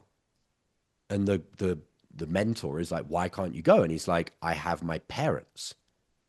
My parents need me. They're back on the farm. Guess what happens? He goes back to the farm. They're dead. And his parents, which is Spoiler. why I use this analogy, they've been set on fire. Literally what I just drew, his current situation, his platform of his stable life gets set on fire, which is like, there's nothing left. Like they are gone. They are KO. I see it now from this perspective, like their rationalizations and excuses are the refusal of the call. And it's like, well, actually, here's why those don't actually matter. And then they're like, fuck, I have to do it next. So sorry, what you're doing to get someone through this line is you are setting on fire by elucidating that using words and questions and language and numbers and brass tacks, their current situation, and showing them your current situation is shit. There's nothing there. That's what you're doing. And once you do that, what I was drawing before is it's kind of like have you ever seen those wind-up cars where you've got a car like this and you pull it backwards, and then once you pulled it backwards, it springs forwards because it's like you've pulled it back and it's wound up. Essentially, once you get them over this line, they are like a toy car that is sprung to get all the way back to the other side. The momentum that they have, the drive that they have, is fueled by the crossing of the threshold where they can't go back. And so that's what I was drawing here, where I'm like, once you've put their current life on fire, their energy, their motivation, their commitment to slay the dragons, slay the challenges, slay the crocodiles, whatever you want to call it, has come because they cannot go back. This no longer is an option. Does this make sense metaphorically in the hero's journey? 100%, yeah. Kind of what I'm going through now. That's why when you understand philosophy, or it's not how you spell philosophy, something like that. Philosophy, archetypes like mythology, and you also understand stories, you understand that what you're essentially taking someone through on a sales call is their own philosophical hero's arc. You are doing, and I actually mapped this out when I was in sales. You can map out the hero's journey to a sales call. Like each phase of the call, you can feel that I'm kind of doing this, and then we come out the other side and we're like, bingo, we're back to square one, but you're a different identity, which is what happens when you go through full circle. It's basically what you're doing on a sales call, which goes back to my main point that I always harp on, which is like, how can you be bored selling? You're only bored because you're not selling using this. You're just following a list of questions. Well, no wonder it's fucking boring. So this is as old as time, folks. This is the transformational blueprint of human beings. And you're just doing that one-to-one on a sales call and taking people through a microcosmic hero's journey. That's basically what you're doing on a sales call. Like, it should be hella fun. You're going on a fucking adventure. You're like, the hero of the journey is obviously your prospect, not you. But you're like a fly on the wall that's like watching as they go through their journey. It's like, it should be really fun on a sales call. Okay? Hopefully the diagrams make sense. I like to see that how you mapped out the call to the hero's journey. That'd be cool. I dig it out somewhere. I don't know where I put it. Somewhere I mapped it all out. Is now because I'll just quick little takeaway from our first call where you closed me. I had the feeling like the entire call that like Josh, yeah, it's scriptless, but you know where you're going. Like there's definitely some direction here that I don't know on the call. But now like I'm like, well, maybe he's just like he knows what points he has to hit on him facilitating my hero's journey. It's like, okay, well, I'm not hearing this part, which is the next piece. Yes maybe I'm and no. overthinking it. I obviously know what it feels like to be at different stages in a call, but I'm not following like step 1, step 2, step 3, step 4. Like I'm not following anything. All I'm doing really is trying to get them over the threshold here. I guess if you wanted to like simplify it, I'm trying to get them over the first threshold, and I'm trying to get them back over the threshold on the other side. They're kind of like the two things. And so this is your first 5 minutes, which is getting them to get over the fucking threshold. And then the remaining 15 minutes of the discovery is to get them back over this side. And when they cross over this side, what that means is that through this piece here, they have transformed. They've become a different person. And on a sales call, the different person is they are now fully committed. They do not have any other crocodiles that can get in the way. And so like, I guess you could just break it down into two things. I look at the sales call, and I'm like 5 minutes here and 10 to 15 minutes here. And it's motivation and it's kill off all other options / rebuttals. As in like, is there anything that could get in the fucking way of them crossing over the final threshold? And they're kind of your two thresholds there and there. Does that make sense? Like how almost this like whole climbing goes in the middle, I'm like, yeah, I don't really have any plan for that. So the middle piece is like there's different forces on them. So it's like we want them all to go in the same direction versus this force is pushing this way. It's like you want to change your situation, but you have this weird belief or this weird objection, or it's kind of how I think about it. But yeah, what are all the things that can come in and grab this highly motivated person and demotivate them? Well, let's pull them all out now. Let's talk about everything that could demotivate you. Your wife doesn't support you. It's a lot of money. It's hard work. It's a bunch of time. You have this stupid mind virus. You've been making excuses. You've been procrastinating for 30 years. Like The difference between how I sell and how most bad closers sell, they see something that could get in the way of the prospect's momentum and they avoid it. They're like, oh, I don't want to go there because I've just motivated the prospect. I don't want to talk about things that could demotivate them. It's like that's ignorance, and it's also not serving them because you are literally waiting for them to leave the platform, knowing full well there's a bunch of crocodiles that you've not got out the way. And you're like, well, I don't want to attack the crocodiles, or I don't want to tell this person that there's a bunch of crocodiles before they leave the platform because then they might not leave. It's like, no, your job is to put the fire underneath them, make them leave, and then tell them there's a bunch of crocodiles and ask them, how are you going to kill this one, this one, this one, this one, and this one on your journey? And get them to explain to you how they're going to get them out the way. Oh, I'm going to kill this one like this. I'm going to kill this one like this one like, okay, great. Sounds good. Let's move. Off we go. I had a question I wanted to ask you a while ago. I think you just answered it. Like commitment to me is just like when there's nothing else holding them back from correct taking action. That's all it is. 100%. Lack of resistance. Exactly. There's no more enemies at the gate, as they call them. There's no more hidden devils, hidden monsters. It's like, and like, don't want to confuse this, but like, maybe that's going to confuse you. I think you'll be able to handle it. So basically, if we really want to get philosophical, you've got Harry Potter here, or whoever your hero is, Harry Potter, Legolas, fucking whoever, whichever character you choose. And as they go on their journey to get to the pot of gold, which is in the little treasure chest like that, okay, there's a bunch of monsters on the way. And they're essentially killing each monster along the way. Now, on surface level, you're like, they're killing all the monsters. But on the deeper level, what you're actually doing is you're not killing the physical monster. You are doing that, but that's not what matters. You're making this person into a monster slayer. Why are those different and why does it matter? Because you never know how many more monsters there are going to be. The only guarantee that you have in life is not, I killed all of the monsters.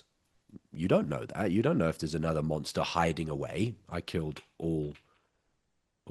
A person who can kill monsters now. Exactly. And that's what you're bringing out in your prospect is, and I wanted to be really accurate here. Like, yes, you're tangibly killing off the wife objection, killing off the time objection, killing off this, killing Kill off off the wife. Don't kill off.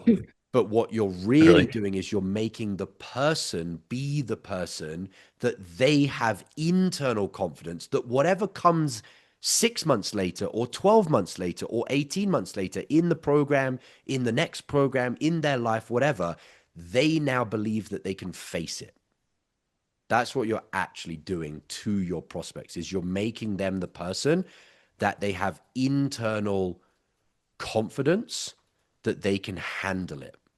Because to have like a scared little child that's worried about monsters and you to be the parent and go out there and show them, you bring the fucking heads back. You're like, I've killed them all.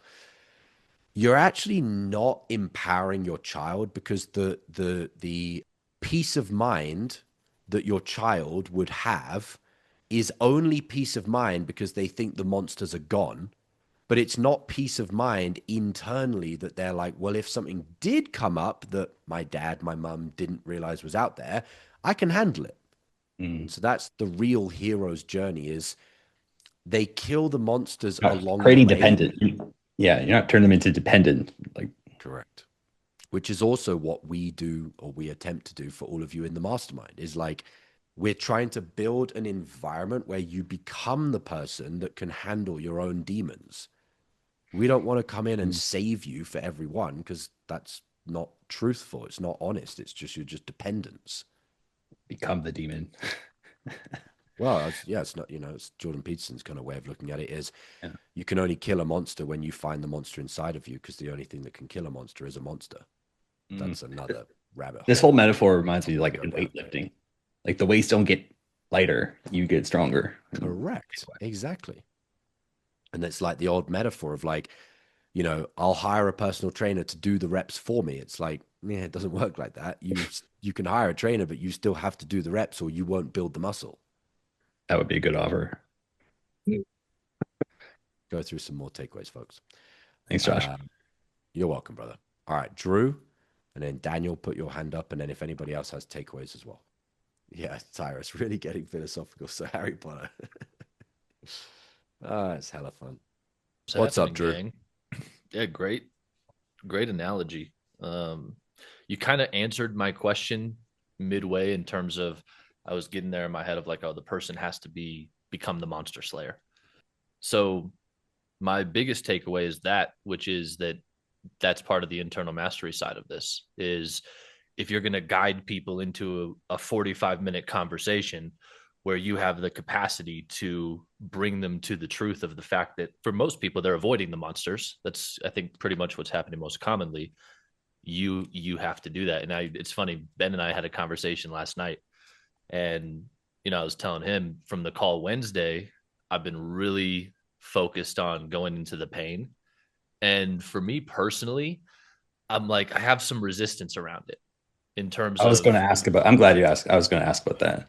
yeah. And we talked about it and I felt like some clarity, but I'm interested to hear from you, Josh. Like for me, I have a belief that what you said on the call Wednesday, like you have to believe that people are not going to take the action until they truly understand the cost, which it's going to be painful for them to understand that like triggered me a little bit because I was like, man, I don't know if I actually believe that. Logically, having processed on it, it's like, no, that definitely is the truth. What advice would you give me though, given that when I see that thing, because as I was explaining with Ben, I'm calibrated enough that I can typically spot the thing.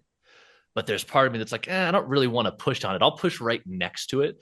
And it's fucking me on my calls because I'm pissing my prospects off by not digging straight to the thing, but like, oh, let's go over here. And they're like, fucking, why are you trying to like scratch me instead of leaving me alone or getting straight to the point? I'm in that middle zone. So I'm pretty sure that indicates that I need to focus on something. I'm not sure what specifically to focus on. Maybe simpler than you think it should be, but I always typically bring it back to you probably just don't want to close the deals as much as you need to be able to overcome the uncomfortable thing that you need to poke and prod. It's like, if your goals aren't actually that important to you, then you're always going to revert to the easy option. That's why the foundation What's at stake?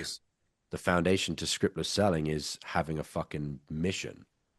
Because scriptless selling is not easy. It's not easy because you don't know what to say. It's not easy because, as I demonstrated on the examples here, the real essence of scriptless selling is I'm just going to get to the truth now in one question, not in 65 questions. But that is like, fucking sitting your balls on a rocket ship and being like, woof, off we go. So, well, you have to have a reason that you want to go to Mars. Otherwise, you're not going to sit on top of the rocket ship. You're like, oh, can I just take like a nice chill car ride there? It's like you can, but it probably doesn't sound like you've got that much urgency of making the most of your life.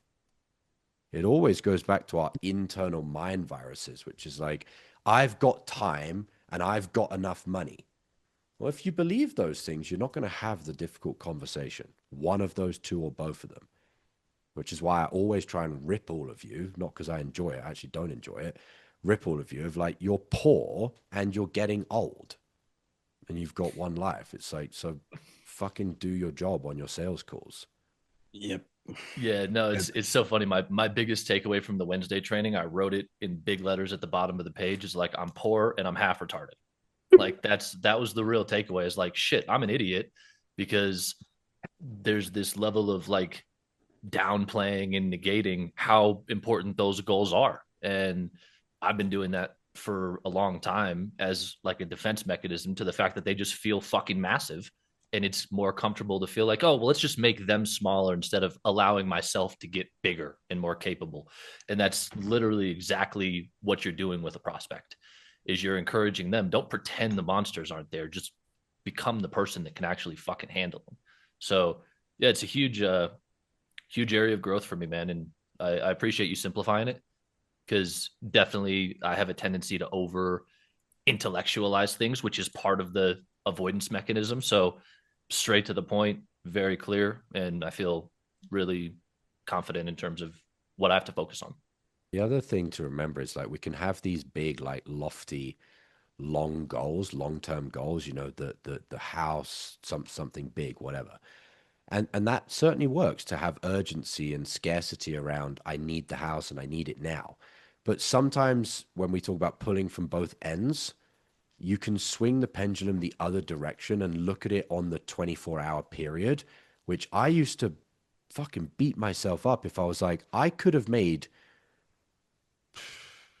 1,400, 2,800, $3,200 today if I closed 3 deals, which I had closed 3 deals at the time.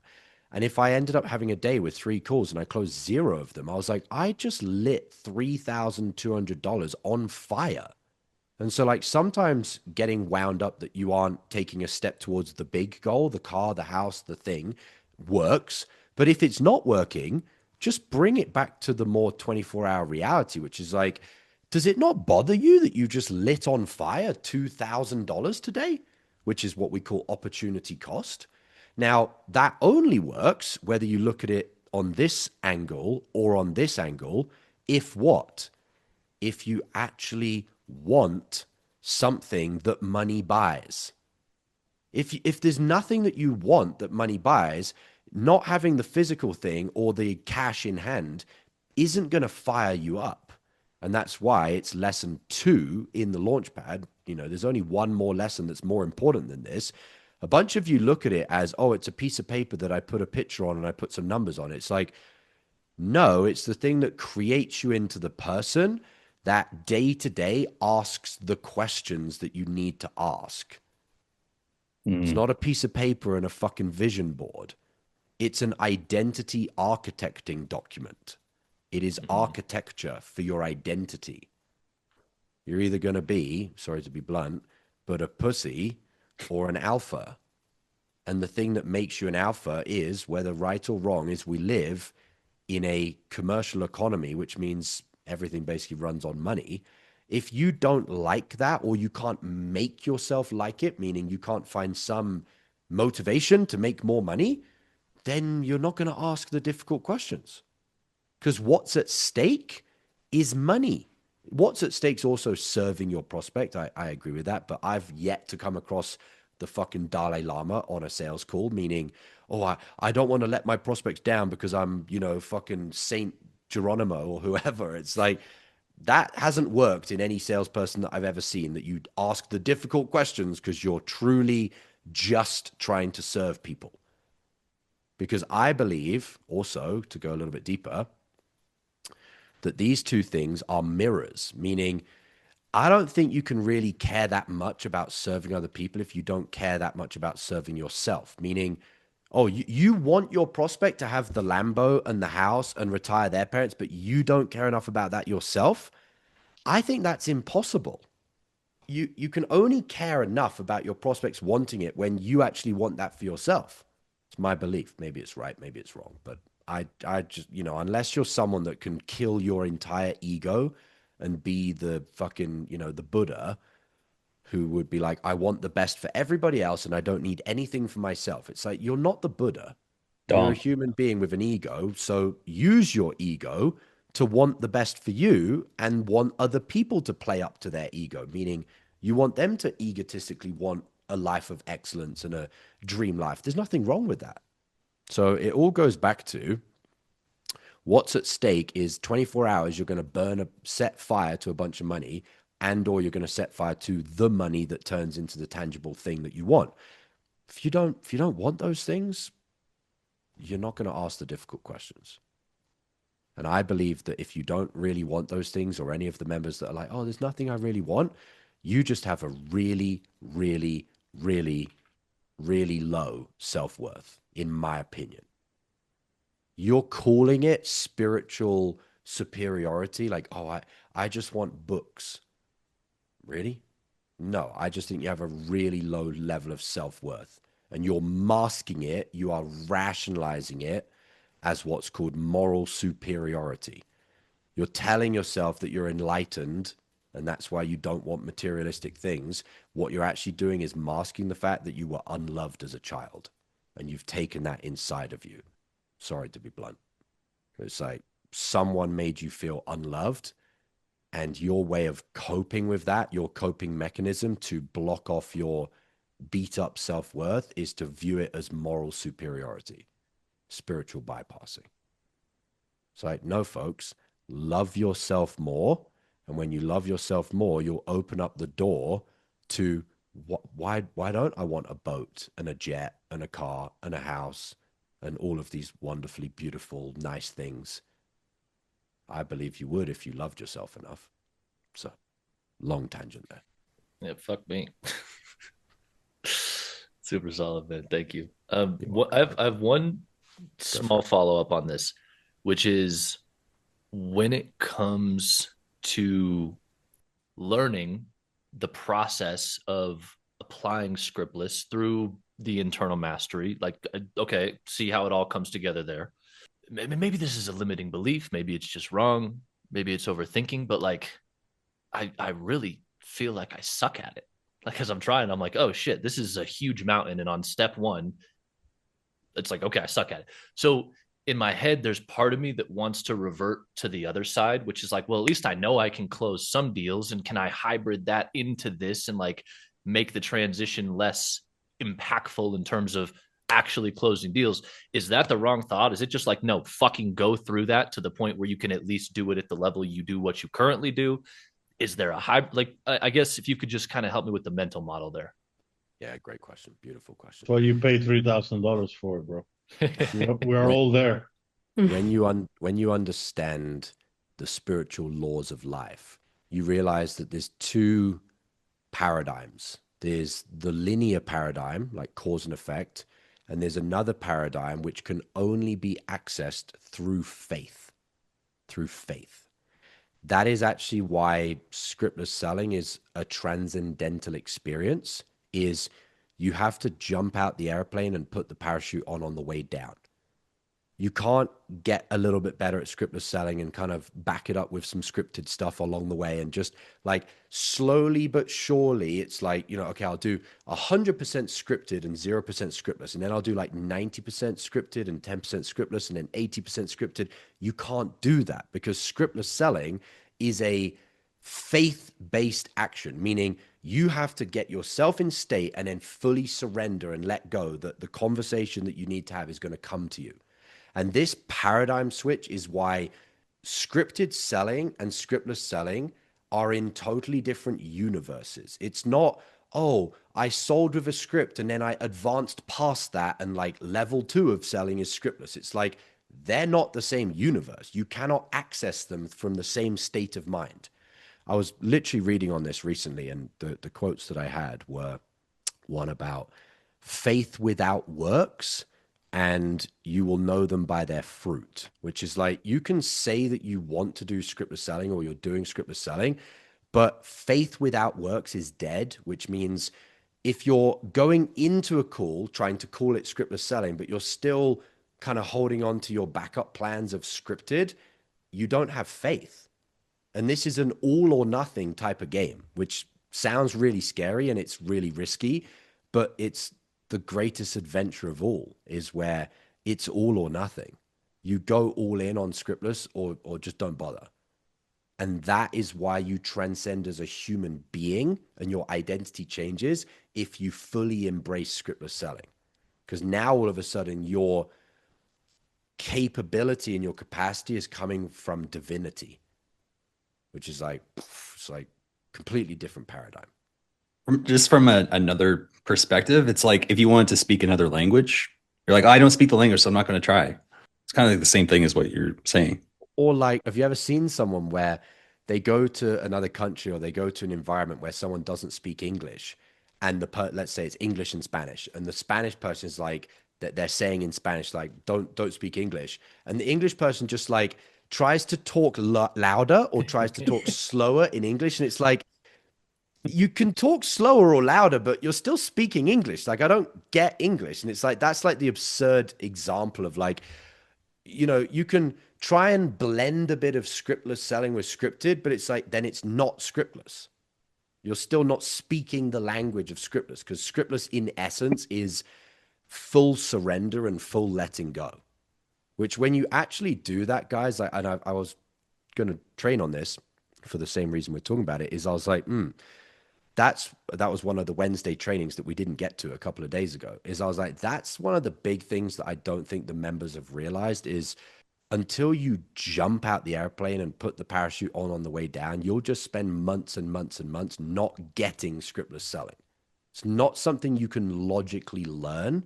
The real essence of it comes from letting go and surrendering. And then it just comes to you and you're like, oh, now I know what Josh means when the questions just come to me out of nowhere. Yeah, it's very, I mean, it's a mind fuck, honestly, because it's like you get it not by getting it. Correct. You get it by doing it, and then you get it, but you didn't get anything. You just let go of what you thought you already got, effectively. Correct. Yeah. You let go of what you were already doing and you jumped into that without having a promise that you were going to receive something in return. Which, think of that from spiritual principles. What does it mean to devote yourself to God? It's not, I'm going to devote my life to you if you give me a crystal ball that you're going to give me a better life in return. It's like, no, you either don't devote your life or you do, and I'm not going to promise you anything. That's the point of faith. The point of faith is there's no guarantee. And also think about, you want to get prospects on your calls that don't want guarantees, that don't need to speak to previous clients, that don't need to see the inside of the program before they sign the contract, and you can't even sell scriptless and have faith in that. Incongruent. You want your prospects to have faith and give you money before they've seen the inside of the program. It's the same as you jumping on a sales call with no pre-planned questions and just trusting it's going to flow out. It's powerful. Well, I guess I'll say it here since everybody's watching. I guess this means I need to actually fucking put my hand up and do a role play, because I've been feeling it and just like, I haven't practiced enough yet. I haven't refined it enough yet, but it's like, well, that's, yeah, just ignore that and just do it. That's the other thing with scriptless is like, what are you practicing?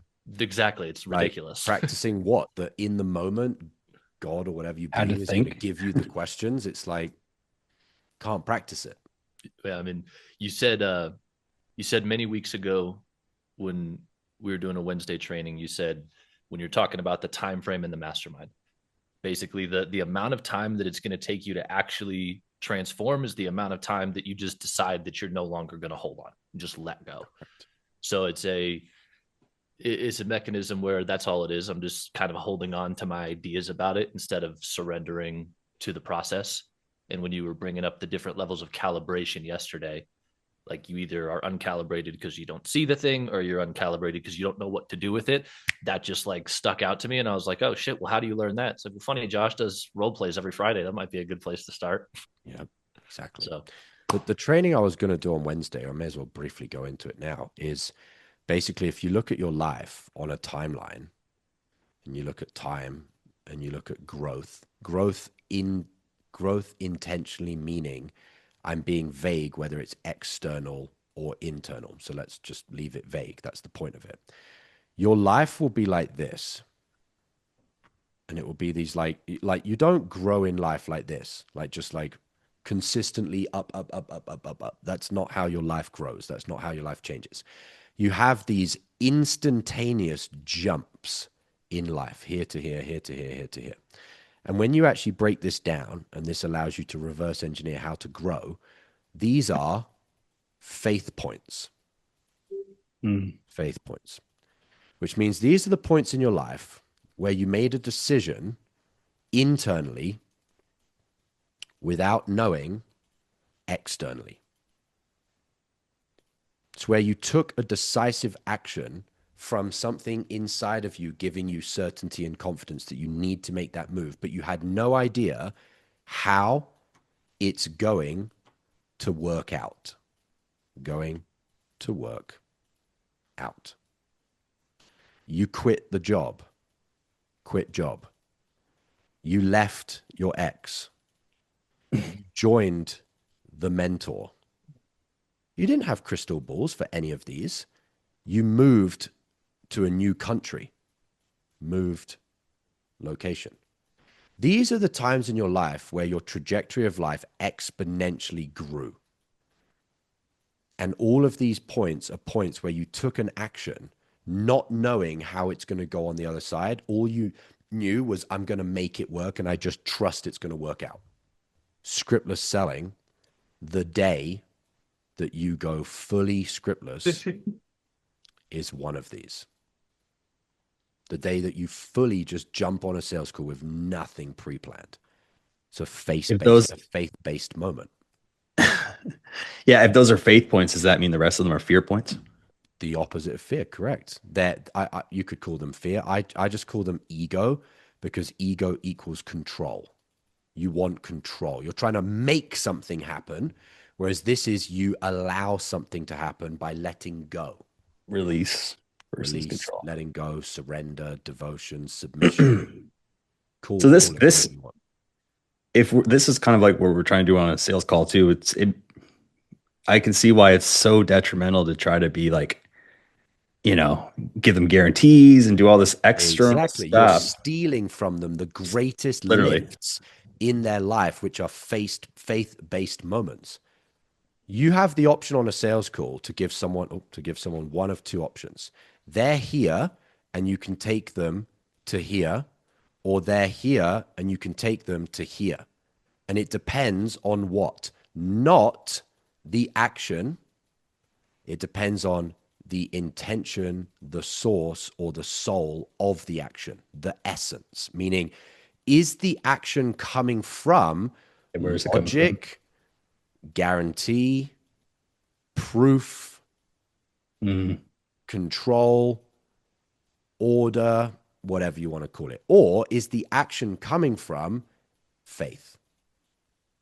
And so if I'm understanding this, Josh, this is a two-way street where you have to be coming from faith in order to do scriptless, but then the way you show up is going to allow the prospect to actually find themselves in that same process. Correct. And when you understand spirituality, you know that everybody has an aura. And if your aura is the red one, which we'll call control and ego, what do you attract? Like for like. You attract a prospect whose ego is needing control and needing guarantees. When you change your aura and you show up with the aura of faith, you attract a person into your life that is faith. Because if we really go into the deeper side of spirituality, this person doesn't exist. They're just a mirror. They're a reflection of you. Everything outside of you guys is a hologram. It doesn't exist. You're just... It's you versus you. It's player one versus player one. All of these things outside of you are just showing you through the mirror, you. And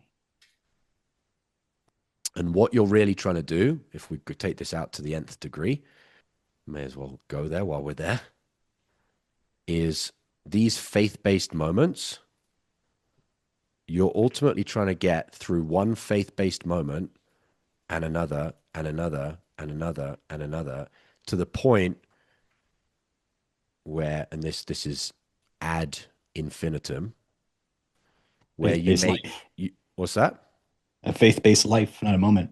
Well, basically, instead of it being another point of faith and another point of faith and another act of faith and another jump of faith, it's like you basically transcend and become enlightened, because you've realized that each of these were like little micro tests of like, if I make a faith-based decision, what happens? Oh, that worked out pretty well. That one also worked out pretty well. Oh, that one also worked out pretty well. Oh, shit, coincidence. That one also worked out pretty well. And then you eventually get to a point where you're like, it's always going to work out well, because I am faith. I am consciousness in human form.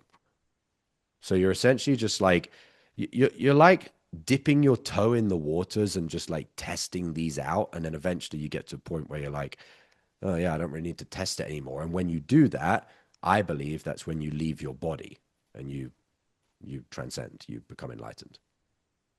Or you stop living based off the ego. Because it's like the faith is your ego wants to control everything. And it's finally like, okay, it's not me. that's doing this. Yeah, you could transcend your body, or you could be given the opportunity to come back in human form and mentor other people to go through this process. Absolutely. And you could have just transcended your ego. Yeah. But the simplest form of this, guys, is just to realize that if you actually, and I recommend that you guys spend half an afternoon to do this, map back your life and look at the inflection points where your life radically changed. And they're going to be the points where you took an action on faith. You broke up from that relationship not knowing that you're going to find someone better. You left the location that you've been comfortable with growing up in, and you're like, I know I need to leave. I don't know if it's going to work out where I go. I don't know if it's going to be good, bad, ugly, but I just know I need to leave. And I have faith that what's on the other side, so this is leaving where you're at, and this is crossing the threshold, and this is arriving at the other side. You only knew this half. You don't know this half of what's going to happen on the other side, but you took the action anyway. The people that joined the mastermind without a sales call, without ever being able to speak to me or took a massive faith-based decision. Your life can always be tracked back to this. I think I just got how this applies to sales now. It's like, okay, like we're getting them to the point where like they have to make a jump to make a change. They don't know how it's going to go, but we're saying, hey, you have to become a person who's able to handle whatever comes at you anyway. And we're here to help you, but at the end of the day, it's like your leap of faith. Are you ready to become that person? Correct. And the thing to remember on a sales call is you very rarely tell someone to do it. You invite them through your being. Why do you think everybody cries when I'm on a role play with them, guys? It's not because I told them something that made them cry.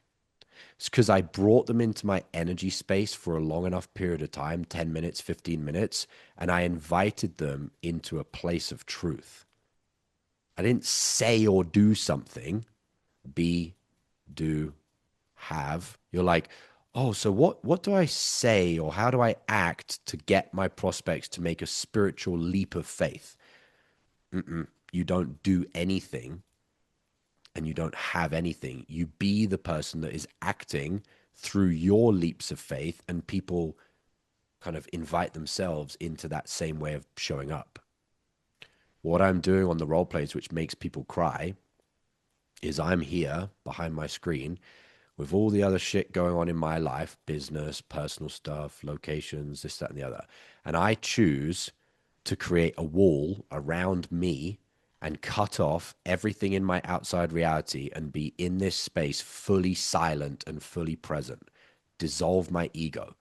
And when a role play partner is on a call with me and they feel me being in this space, it invites them to do the same in their reality and to get rid of all of their external noise and all of their, overthinking and paranoia and all of this. And then all of a sudden they find this moment of silence because they saw it or not saw it. They felt it in me, and then they crack and they cry. Something I'm being that invites it rather than something I'm doing. Does that make sense? Alrighty. Guys, great call today. Have a good rest of your day. Close some deals. Serve your prospects. I'll see y'all inside the mastermind. All right, so got a little bit of a cold, sore throat, so voice was cracking a little bit, but we still got to the value. The 80-20 in a sales call is getting to the burning problem. Finding the implications, the costs, the consequences, the impact of the problem from the start of the call. Not impact questions 20 minutes into a call. If someone's situation doesn't have an impact, then they don't need to buy. We talked about the hero's journey. We talked about spirituality. This is a mastermind where we learn to sell more by becoming more as a person. That includes self-actualizing, which is the internal mastery. We talked about goal setting, state control, and it's the inner work of developing your spirituality. If you're still sitting on the outside and you know that you're losing money because you haven't connected sales with internal mastery, sales with spirituality, and you're sick and tired of watching other closers step up, show up, put in the work, and earn the money that you want to be earning, then you know what to do. There's a link below the video. Click the link, join the mastermind, get on the inside. How much longer are you going to keep sitting on the outside watching free content when you know that that free content is a tiny nugget of what's on the inside? How much longer are you going to sit on the outside knowing you don't want your prospects to say, oh, I'll just watch the free content on YouTube? You want to be a congruent leader. That is someone that gets the mentor, that gets direct access to training, that gets inside the community. If you're getting this much value on the outside, what do you think you're going to get on the inside? But you keep telling yourself the rationalization, the excuse that I'll join when it's more comfortable. We talked about in this training faith, which means you jump out of the airplane and you put the parachute on the way down. Every big turning point in your life was when you took a faith-based jump and you actually did something before you were ready. That's what it means to step out of your comfort zone. But more importantly, as a salesperson, that's what it means to be a leader. Do you want to be a leader? Do you want to be the congruent leader that your prospects need? Do you want to be congruent so that your prospects show up on your sales calls exactly how you show up when it's time for you to buy? That is a spiritual law of sales. Show up when it's time for you to buy, decisively, quick action taker, joining without a sales call and taking action right now. That's how you want your prospects to show up, right? Well, then you need to show up that same way, or you will continue to attract prospects into your life that show up non-powerfully because you keep showing up non-powerfully. You know what you need to do.